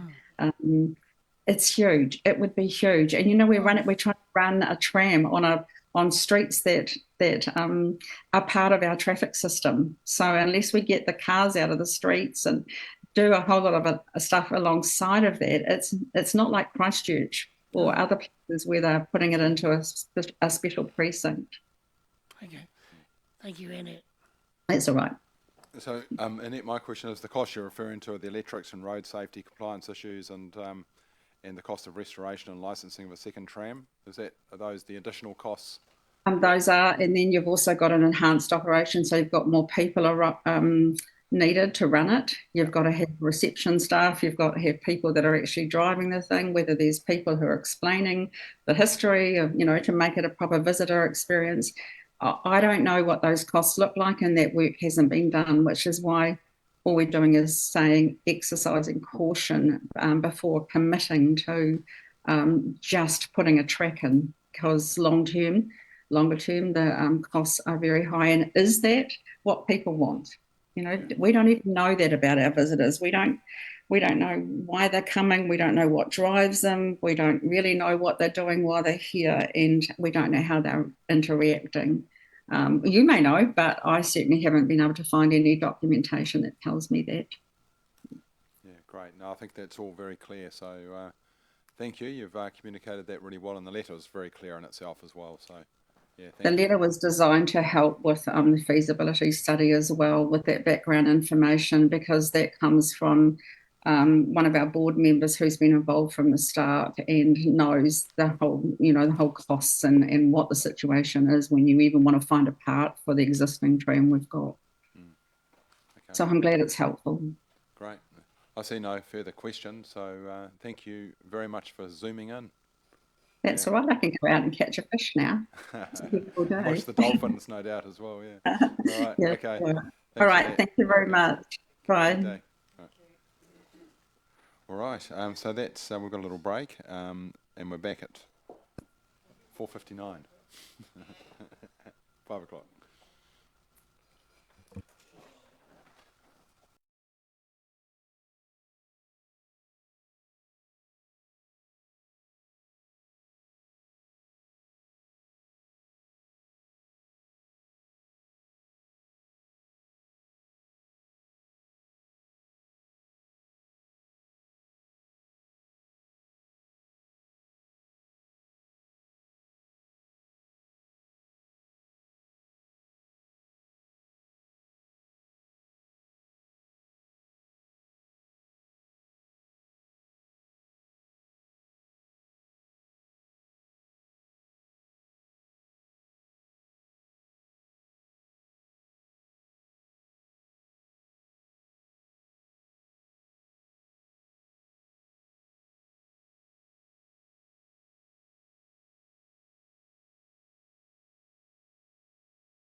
invite Marianne to the podium, or either there or up there. I think I'll come up here. Great. Is that all right? Perfect.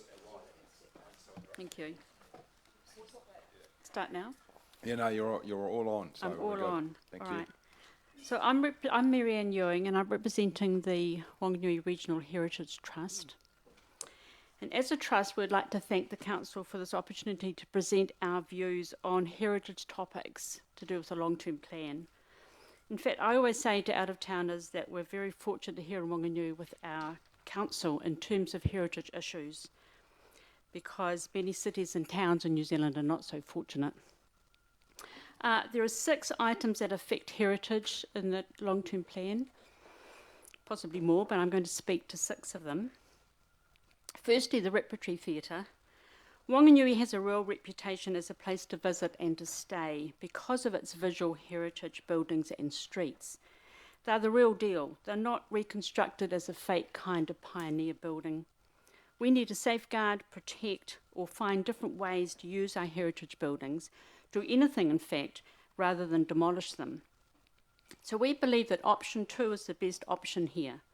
By investing in the permanent stabilisation of the retaining bank for 60 cents per property per year, so that the building can be sold, this is the least we can do to help save this building.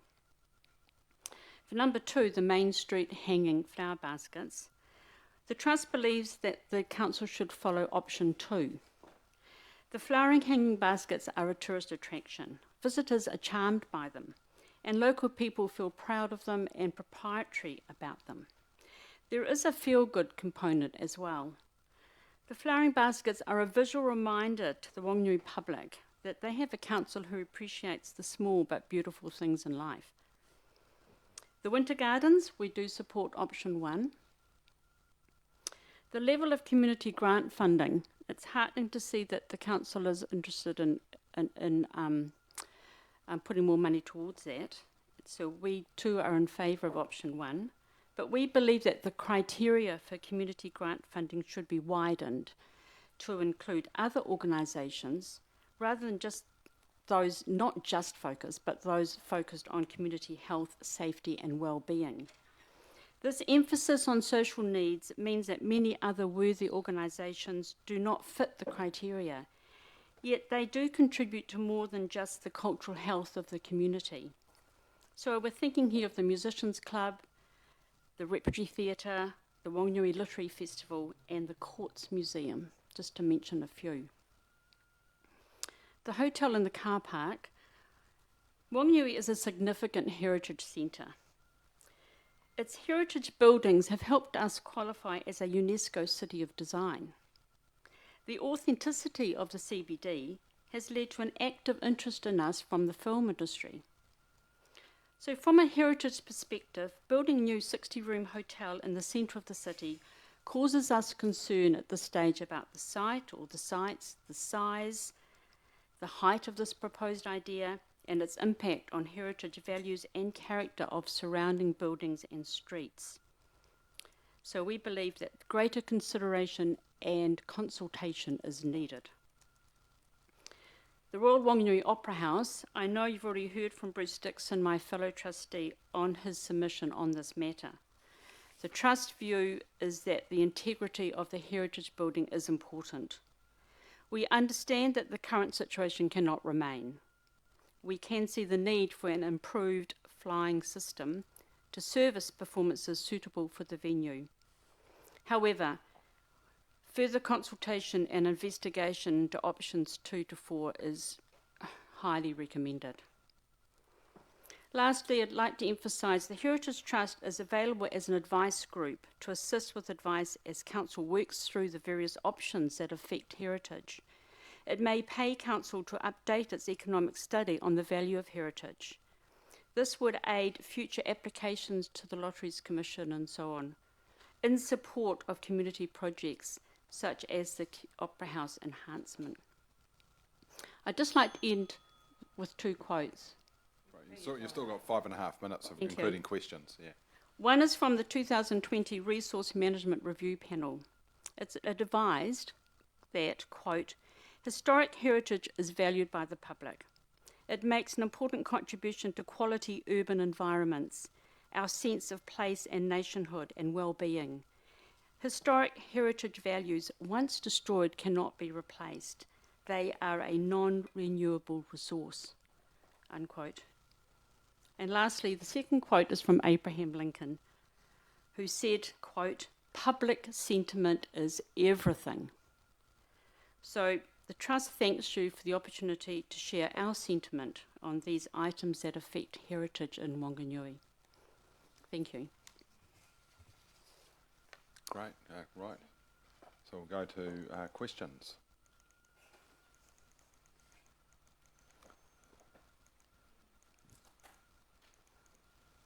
Councillor Kate. Thank you. Thank you very much for your submission and the great work that you do in the heritage space. I wonder if you would like to talk to us about Wakefield Chambers and its value as a heritage asset. You know, you will be Yes. aware that Yes. that it's contemplated as As a site. potentially, possibly, yet to be decided part of the hotel. Yes, yes, I'm aware of proposal. this. I'm going to refer to one of my colleagues, like Bruce Mm. Dixon is with me, and Rosemary Tennant. Talk about Wakefield Chambers? Could I answer that question? I've got another slot Okay. at the end of this session. I've been given an opportunity to come back. Thank you very much. Sure. Can I answer that then, please? Sure. Yeah. So Bruce is speaking at 10 to 6 this evening, so Oh, okay. he will address it then. Cool. 6 o'clock closing. That's heritage, isn't it? Very much so. All right. No more questions? No, there's no more questions. So Very good. all I will say is that Yes. from my perspective, and I'm sure I speak for everyone else, I do see heritage as a massive point of difference, and I talk about the arts, the awa and heritage as our big points of difference. So I just want to make sure that your cause is well communicated. Excellent. Thank you That's very great to much. hear. We'll take that back to our trust. Yeah. Thank you very much. All right. Thank you. Right. Next up, we've got Fergus Reid. Welcome, Fergus. Thank you.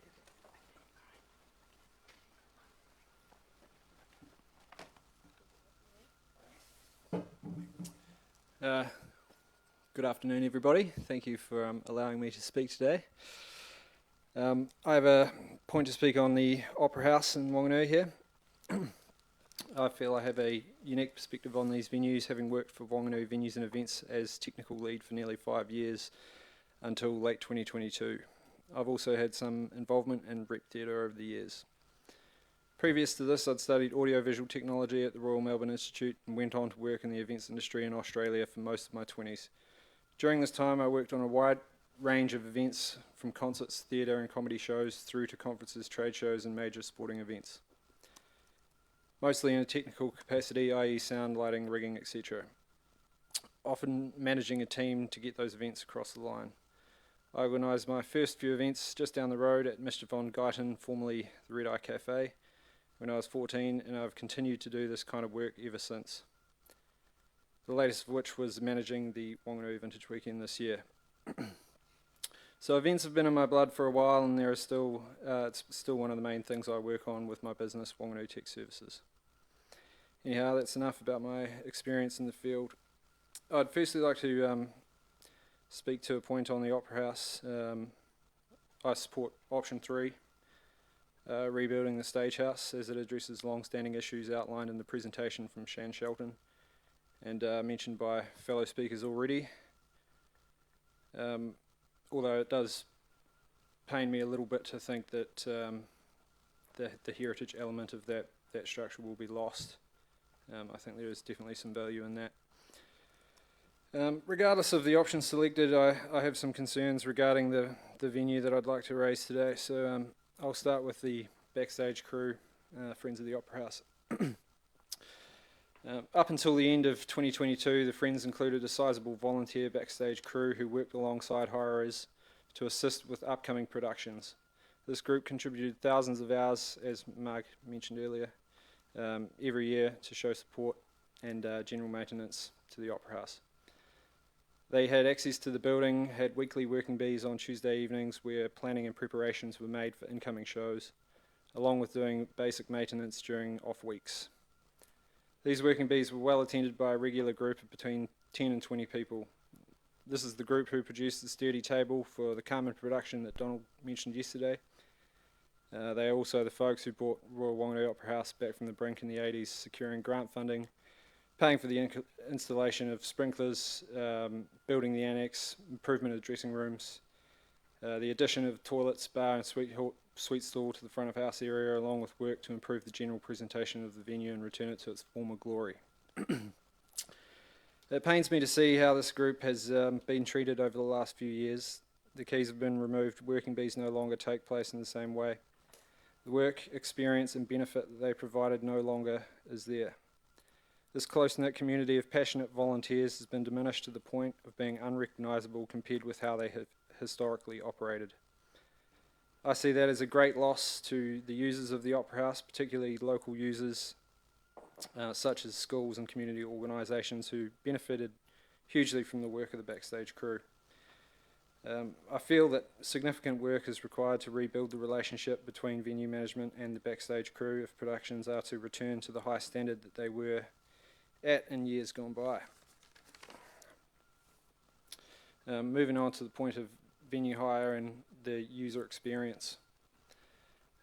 Firstly, I wish to ask, is Royal Whanganui Opera House regarded as a community theatre or a for-profit business enterprise for Whanganui District Council? The reason I ask is that hire costs have continued to go up over recent years while the production value and level of service provided has declined. This has resulted to several long-term local users of Royal Whanganui Opera House stating that they've been priced out of using it or have such experiences that they are not inclined to return to the venue. I've personally heard venue staff refer to it as my venue, whereas I've always understood it to be our venue, Wanganui's venue. So if it is considered to be a revenue earner, how does Wanganui District Council plan to make money out of it, given the state of the relationships with the local users? If you look at the bookings, you will note that several local annual shows have not gone on in last year, and I don't think they'll be happening this year either. In speaking to recent hirers, I've found that they are no longer sent feedback forms post their event. These forms provide the hirer an opportunity to speak on the experience of the venues and make suggestions on how to improve the user experience. I wonder where the information is coming from for the reporting on this operation if the hirers are not being canvassed for their opinions. Regarding venue pricing, I have an analogy, which Marg had borrowed earlier today, around the old $2 shop thing. There's plenty of $2 shops here in town, not many high fashion stores. In my opinion, it would be better to have an affordable venue, at least for the locals, regularly being used, rather than a venue which is priced in a way that sees fewer shows taking place. If local users can make a decent profit from their events, that would surely translate to higher utilisation and turnover for the Royal Whanganui Opera House. Finally, based on my experience in the industry, I think a balance can be found to run the Opera House in a sustainable manner that provides affordable venue for local users and at the same time services the needs of the international tours and national tours. Part of this balance will be found in option 3. The rest can be found looking at the aforementioned issues along with the structure of the operation. As Kate mentioned earlier, the council is good at some things and community is good at others. I would be happy to provide further information on the matter, issues surrounding Cook's Gardens and the War Memorial Centre as well. I strongly suggest speaking to some of our local events community about these issues as they can provide further insight. I'm regularly contacted by various users of these venues and it is from them that I've received a lot of the information. And just in regards to the wing space questions I'd heard earlier, my understanding is that the wings being extended is more a result of the roof being lifted, i.e. a higher structure requires a wider base. And that's all I've got to say. Thank you. Great. Thank you very much, Fergus. There's a lot there to... So thank you.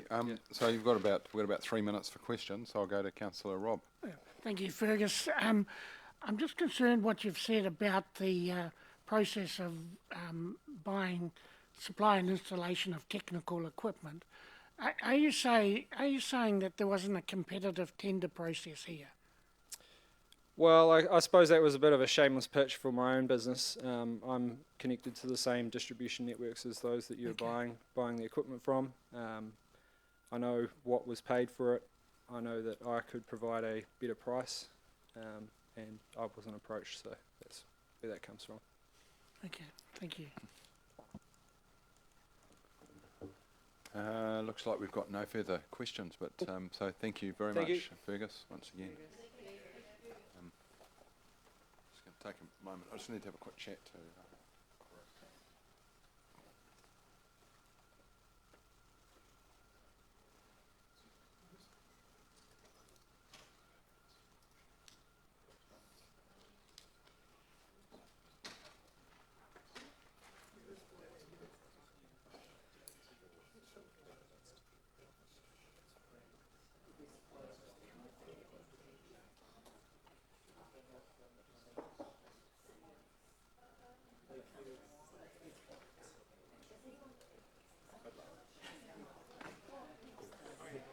All right. Where are we up to? So invite Murray Lozelle and Anne Keating. Just you, Murray. Is it? Anne gives her apologies. Right. Okay. There was No problem. a bit of a mix-up over the timing, so you've got me for a few minutes. So I'm here firstly to talk about the Musicians Club, and while it's not one of the matters that you sought feedback on in your long-term plan, it's a matter that's dear to the club's heart and a number of people in Wanganui, including the heritage team, I'm sure, that you have already heard from. You've already heard from the heritage people. So we presented to the long-term plan in 2021, and I'd like to say we got a warm reception, and the matter was referred to your community committee or something equivalent to that to sort of meet with the club and decide what its needs might be, to see whether, to the extent to which the council might be able to support that. We didn't hear anything as a result of that. We initiated a meeting with council officers, which really went nowhere because there's sort of a reluctance from them to support the club and the building. And I think the stumbling block, and we may as well get to it here, is that in 1986 or something, the Michael Laws Council sold the building to the Savage Club, really as a way of taking the costs, the future costs on this building, which I think were estimated as 200,000 at the time, taking them off the council balance sheet or long-term plan. It was pretty obvious that the Savage Club was never going to be able to afford that money, and the costs of maintaining the building ultimately sort of drove them out, and affording membership. The Musicians Club had been a user of that facility. We rented it from the Savage Club at the time, and then when the Savage Club closed down, then the Musicians Club bought it off the Savage Club for $1 and took over the responsibilities of looking after the heritage building. The costs of looking after the heritage building were beyond this council, beyond the Savage Club, and are beyond the Musicians Club. And in the long term, the costs of refurbishing and strengthening this building aren't going to go away, and they won't be met by the Musicians Club on their own. So the submission really to the council is, we need to get into your long-term plan. At the moment we don't, because of that dollar. You know, my view is they should never have bought the building. They should let it revert to the council, but it does. But I don't think the council needs to see the immediate ownership issue as the be and end all, because it's your sole remaining, it's your longest surviving original condition civic building with the position the repertory is in. It's well used. It's not only used by local and visiting musicians, it's used by housey, it's used for wedding venues, dance venues, yoga. You know, over the last 2 years, the club's done everything it can to encourage community use of the building beyond the sort of musical crew in Wanganui, and as a way of sort of trying to increase some revenues. But there's limits to what a volunteer club can do with a heritage building, We have a number of people involved with maintenance responsibilities. And I think you've already heard from Fred Fredericks, who's our maintenance man, who spends a lot of his time worrying about roots getting into the toilets, and it sits on the verge of council land and musicians building and whatnot. A small club like this just can't put up with the costs of sort of maintaining that. And over the long term, we will need some degree of council support. The musicians have always taken the approach that, look, we'd put the volunteer resources into doing the fundraising for the project, because it will be well supported by philanthropic organisations. They'd put the effort into managing, soliciting the plans to do it up, managing the process and seeing it through, but we will need to do that with council in behind us in some way. So we're not looking for a line item in your long-term plan that has $500,000 in it. It'll have a small number in it, but a need to come and discuss with the musicians, look, how are we going to get the renovation of this done in the next few years? And our lease, I suppose the other thing that's getting into the near-term view is our lease expires in 2 years. So in 2 years, this actually falls back into council's lap in any event. So my recommendation is the council starts to have a discussion with the musicians now so that we can get it into some future annual plan and keep this going.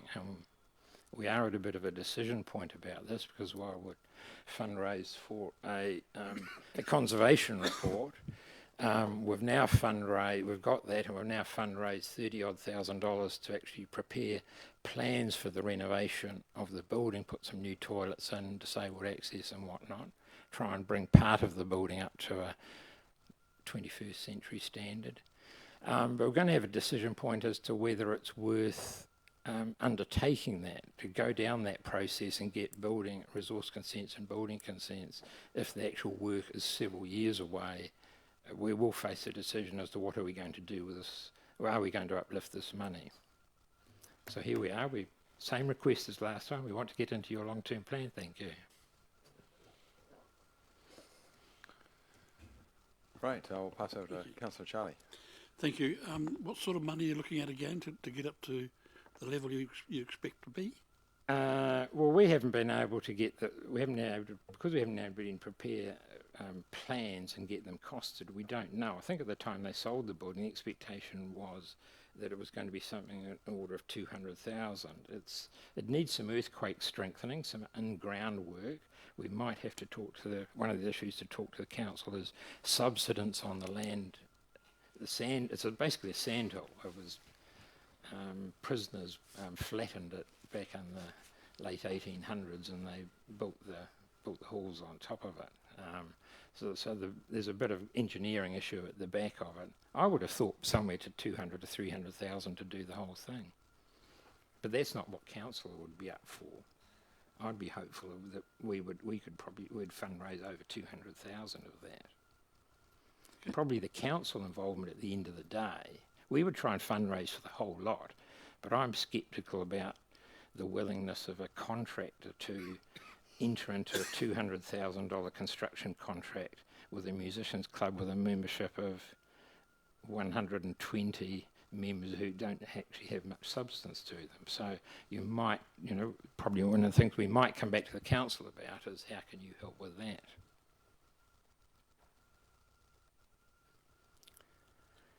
Okay.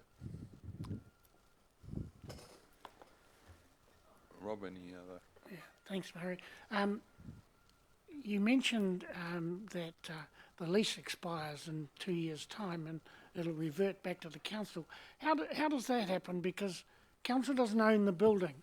Is the lease on the land? Or something? Yes, it is. Yeah, we have a ground lease, so the ground lease will expire, and normally at that point of time you'd be told to take your building away or demolish it. That's probably not going to happen, so the likelihood is the building will revert to the council. Ooh, don't know about that.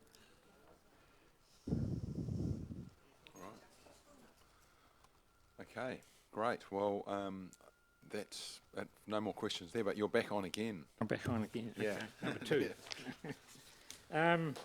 Well, I wasn't going to go through all of the individual matters that are covered in your long-term plan consultation fall into line with mostly what other people have said. Probably in relation to the highlights the things I want to talk about is the New Zealand Glassworks, because I'm on the committee of the New Zealand Society of Artists in Glass, which has a sort of a fringe involvement. Some of the members use that facility. It's been a facility that's supported the conferences that group's had here. I can understand that it's costing council money to sustain that, and I see that you're in a difficult position over it. My submission probably is don't make a hasty decision about it, because it sort of bookends an important cultural area for the town, and if you're spending money on Drews Avenue, it's also silly not to in some way try and keep that Glassworks, that hot shop, in that place and operating. So community grant funding, I obviously support that. The hotel and the hotel, I'm strongly against that. I was the chief financial officer of the company that built what was the Park Royal Hotels, now the Intercontinental Hotel in Wellington. I actually don't see that they're difficult projects. They're not big. It's a very specialist investment regime. Managers tend to make money out of them. The hotel owners don't. It's well, my view, it's not something that the council here should go near at all. There's just too many risks involved with it. I think we should try and facilitate accommodation in Wanganui. But it seems to me that Wanganui is really, we're not a Queenstown or even a Napier or a Hastings. We don't get a lot of high-spending international tourists. We're a motel town. When people come to the Masters Games and come for cultural events and music festivals, people here want an accommodation, in a $125 to $150 a night motel is fine for them. They don't need a $300 a night hotel. 60 rooms is a boutique expensive hotel, whichever way you look at it. I think we should be facilitating, if the council facilitates growth in Wanganui's economy, it will lift the accommodation, it'll lift the occupancy rates in the existing motel stock, it'll lift the room rates, and we'll actually find people renovating some of our old motels, which is one of the other problems here. So I think you should stay away from it, and I don't think council's purchase of the Collegiate Motel actually added to this problem. And my final submission here, I talk about the pilot school, which wasn't something you were seeking advice about, but I'm a forensic accountant, so things like that naturally attract my interest. I'm not sure what the logic was in buying a business that is exposed to a whole lot of international risks, and we ran into one of them obviously with COVID, but it's not the only risk businesses like that will face. We're competing with a worldwide pilot education system, and I'm not sure why the people of Wanganui are trying to educate the pilots of India in relation to this. I can see out at the airport, there's an overhead cost of maintaining Wanganui's link with the outside world, and I don't necessarily think we need to put that in a compartment and try and drive revenues from the piece of land that sits out the airport. Again, if the council drives the economy, brings events into Wanganui, results in a growing population and a more profitable population, it will cover the costs of running an airport. That's just an overhead cost of keeping Wanganui linked with the rest of the country. I don't think we necessarily need the council to be putting businesses in there. There's private operators out there, and we should be encouraging them to grow their businesses and others to bring their business in. I heard the bell.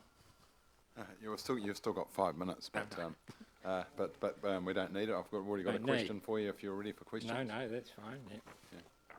Okay. So you good for questions now, or? Yep, sure. Yeah, yep. Right, Councillor Rob. Yeah, thank you, Murray. I'm interested in your experience as a financial controller of the Park Royal, and what you say in your submission, the risks around development of a hotel, you say it cost $220 million. What did it go on to do after that? Did I cover that in my submission? Yeah. Well, it cost $220 million to build. It got sold to the National Provident Fund for less than $100 million, and its current owner bought it for $50 million. So look, they make money at much lower. It's quite hard to build a new and expensive hotel. That was over $100,000 a room. So that's a 4-star hotel you were getting at the time for that. But and I don't know what the cost would be locally for that. I wasn't interested in looking at that because I don't agree with that council ought to be doing a hotel. It's not a discussion the councillors ought to be having. I don't think your officers have the experience to deal with this. Yeah. So apart from trying to facilitate somebody else to come and do it on land that maybe you now own or something, that's as far as you should go with it. So as a financial controller... I should clarify that. I wasn't the financial controller of... It was Southern Pacific Hotel Corporation that actually managed that at the time. I was the financial controller of the public company that built it. Yeah. Thank you. Yeah, Councillor Philippa. Yeah, thank you, Murray. I'm just interested in your comments around the Rapanui Road Trail, and I hear you, what I'm hearing you is promote keeping the cycle network in Wanganui as a priority, and looking at completing a full circuit with the U-Park Bridge. Is that correct? And do you want to expand on that at all? Well, I love cycling, and I cycle around Wanganui. My issues in relation to what was being proposed in the submissions that, there's obviously retiree groups with their electric bikes venturing further and further afield, and I don't think we can afford to put in cycleways to every beach and destination that they want to go to. Also, I think they'd be surprised that they weren't getting the concrete footpath that they have along. A lot of the cyclists that were making submissions are used to riding on a hard surface. I actually don't think they would like a view of the hard-pressed gravel that might get out there. Anyway, I thought the priority was, if you can do it, would be to do the other side of the Awa back to Wanganui and create a loop. It's a very popular trip up to U-Park now. Why not expand that one rather than adding a new one? Thank you. Okay, looks like no further questions, Murray. So thank you for your double presentation. Thank you. All right. Thanks, Murray. Good luck with it all. Thank you. All right. So next up we have the Wanganui Heritage Trust, Heritage Restoration Trust. So Helen, change of seat.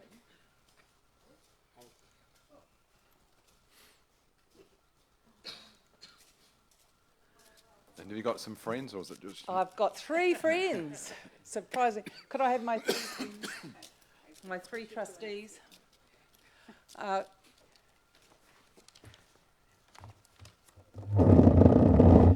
Thank you, everybody, for being here this late today.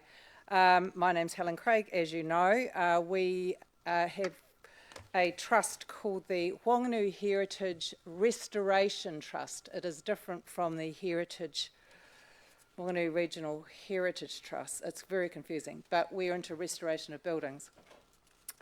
So I'd like to introduce my fellow trustees. Have I got the clicker?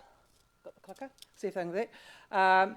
Richard Austin couldn't be here tonight. He's a well-known lawyer in Wanganui. Rick Grobecker has recently joined us, retired project manager. John Henderson, retired engineer, thank you, John, and Andrew Bailey, who's our paid contractor. So we're all volunteer trustees, which means that we do not get paid. So I'd very much like to thank my fellow trustees for the work that we do. Right, hopefully this works. Yay!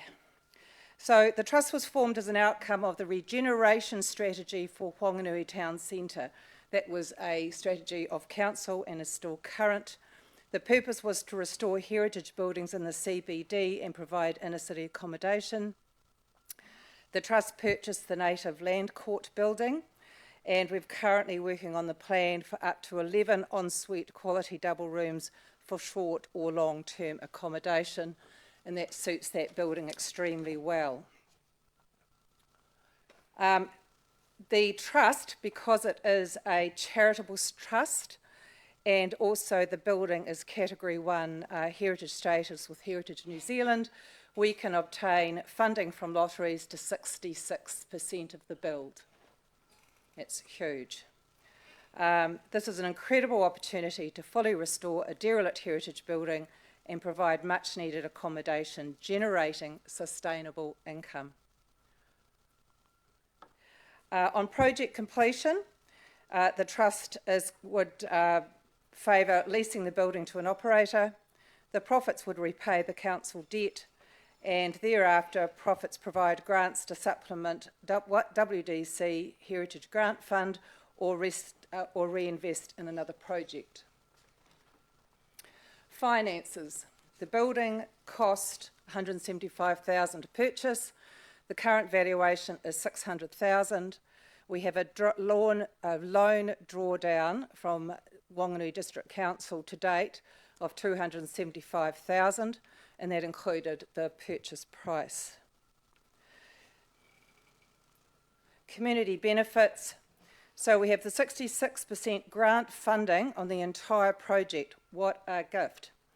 Excellent capital gain on investment, much needed extra accommodation, contributes to CBD revitalisation, a significant heritage building is saved, profits can go to save other heritage buildings, and the capital value of the building can support a mortgage for future projects.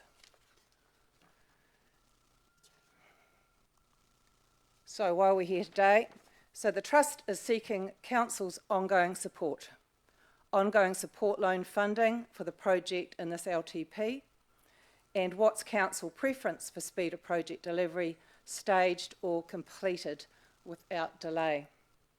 So thank you.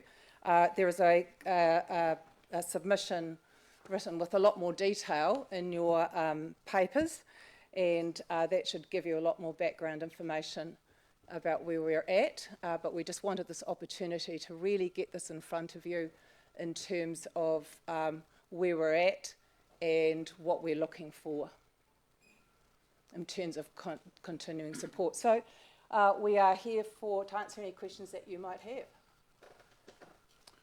All right. Councillor Philippe, you're first. I'll put my hand up to say sorry, I've just put my iPad away, but I have not read that submission, but thank you for that and thank you all. But reading the, at this stage I haven't read that submission. Yep. Council put 275,000 of loan funding, and sorry, but the purchase price was less than that, about 100,000. So am I right in thinking there's about 100,000 of council loan funding money that can be drawn down? And the second part is you're asking for more loan funding. How much is that? Look, at this stage we're not asking for more loan funding, except we want it in the future. This project's got a long way to go. What I'm concerned about is that we've got nowhere else to go for money, right? And this was a project of council originally, because the building's a derelict building. So the original agreement was we would get loan funding from council to progress this, and when you get 66% funding from another organisation, it's a really good investment. But you know, you're quite a new council compared to when this was started, and there's not really the understanding. So what we're saying is we need actually that long-term commitment, and at the moment I'm not sure we've really got it from around the table, and there's nothing in the long-term plan. Okay, so we're looking at loan funding for the balance to top up what we can get from lotteries, which is 66%. So at the moment, yes, we drew down, I think we've got, we drew down 275,000, of which we've spent on purchasing the building. Then we've done a conservation plan. We've had to clean up the building because it had leaking roofs, and we're progressing on getting these new plans done. So there's quite a lot of background work, and we will. The idea is like we did just before Christmas, we came back to and said we need the next stage is a new roof, we need the next stage to draw down. Well, we haven't got to the stage of needing that money yet because we haven't started the roof project.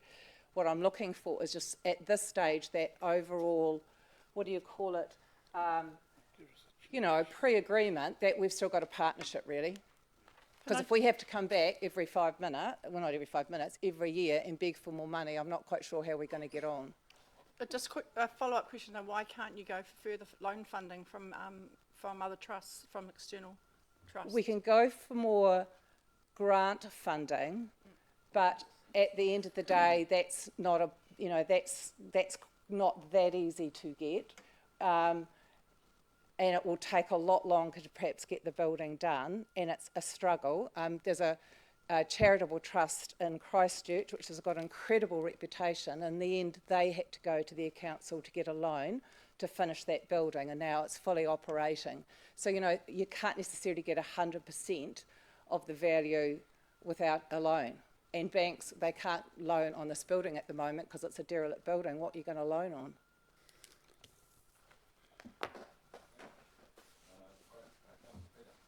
Yeah, just a quick question. You bought the building, but what about the land? And the land. And so the land. 100% owned by the trust. Okay. Yeah. Yeah. Councillor Charlie. Yeah, thank you. 66%, if you decided to sell that building, does that 66% have to be repaid? Look, the basis of lotteries giving funding to a charitable trust is that you're not doing it for profit. So there's no way we could turn around tomorrow, you know, get a whole lot of their money, put it in and sell that building and make a profit. You know, that's not a good look. What we're looking at being is a long-term owner. So we developed this, and let's say the total project, and I'm putting a figure out there, but let's say it's $3 million, because that's an easy number. Let's say the whole thing, doing it really, really well, is a total of $3 million. Let's say we get, and they all fund us 66%, but let's make it easy. Let's say they only fund us 50%, and the council loan us the balance, which is 1.5 million, then assuming that you've got an asset worth 3 million, that's only cost you 1.5 million, and now we can start leasing it out. We're going to pay off the council loan first, and then after that you've got a $3 million asset that we can start putting the rest of the profit into either grants to supplement the Heritage Grant Fund of Council, or we could raise a mortgage and buy another building and do the next one. It's a really good deal when you think of it like that. That's 66% never paid back. Never paid back. 66% grant from lotteries. You never paid back. And John's got that experience with the airport control tower because he's on the trust there. And they've done an enormous amount of work restoring it with council help, because that's still a council building. And it's a really good deal, isn't it, John? It is, yes. Their interest really is in preserving heritage. And if that happens, their objective's met.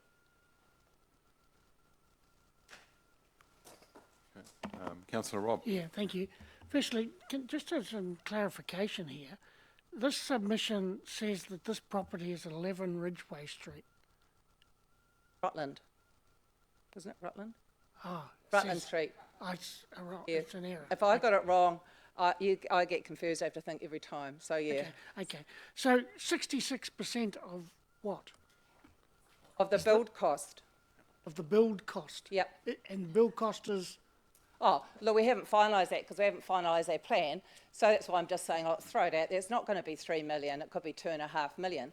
But if it was totally 2.5 million, it's 66% of 2.5 million. Or if it's 2 million to build it, it'll be 66% of 2 million. From lotteries? From lotteries. It's category 1. It's the highest grade. They are just so grateful somebody's saving it because it's been empty for 10 years and rotting. It's category 1, the highest grade.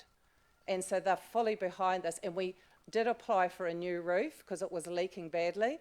And we applied for that grant and they gave us 66%. Yeah. Okay. Okay. That's good timing. We've finished. So thank you very Excellent. much. Hopefully all the questions were answered. Thank you. And thank you to my trustees again for coming. Thank you, friends. All right. Okay, that's it for today. David, just... Yeah, we do. Stand up. Yeah. So we off.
All right, that's officially the end of the session. I'll just close off with a closing karakia. E te ariki, kua hui, kua whakawiti kōrero, kua whakarongo, no ira arahi, no I manaki, no I te aki, I a tātou. Kua whakatau nā whakatonga, kia piki nā painga mo te konehera nā iwi me te hapore. Ko ihu karaiti te ariki a mene. All right.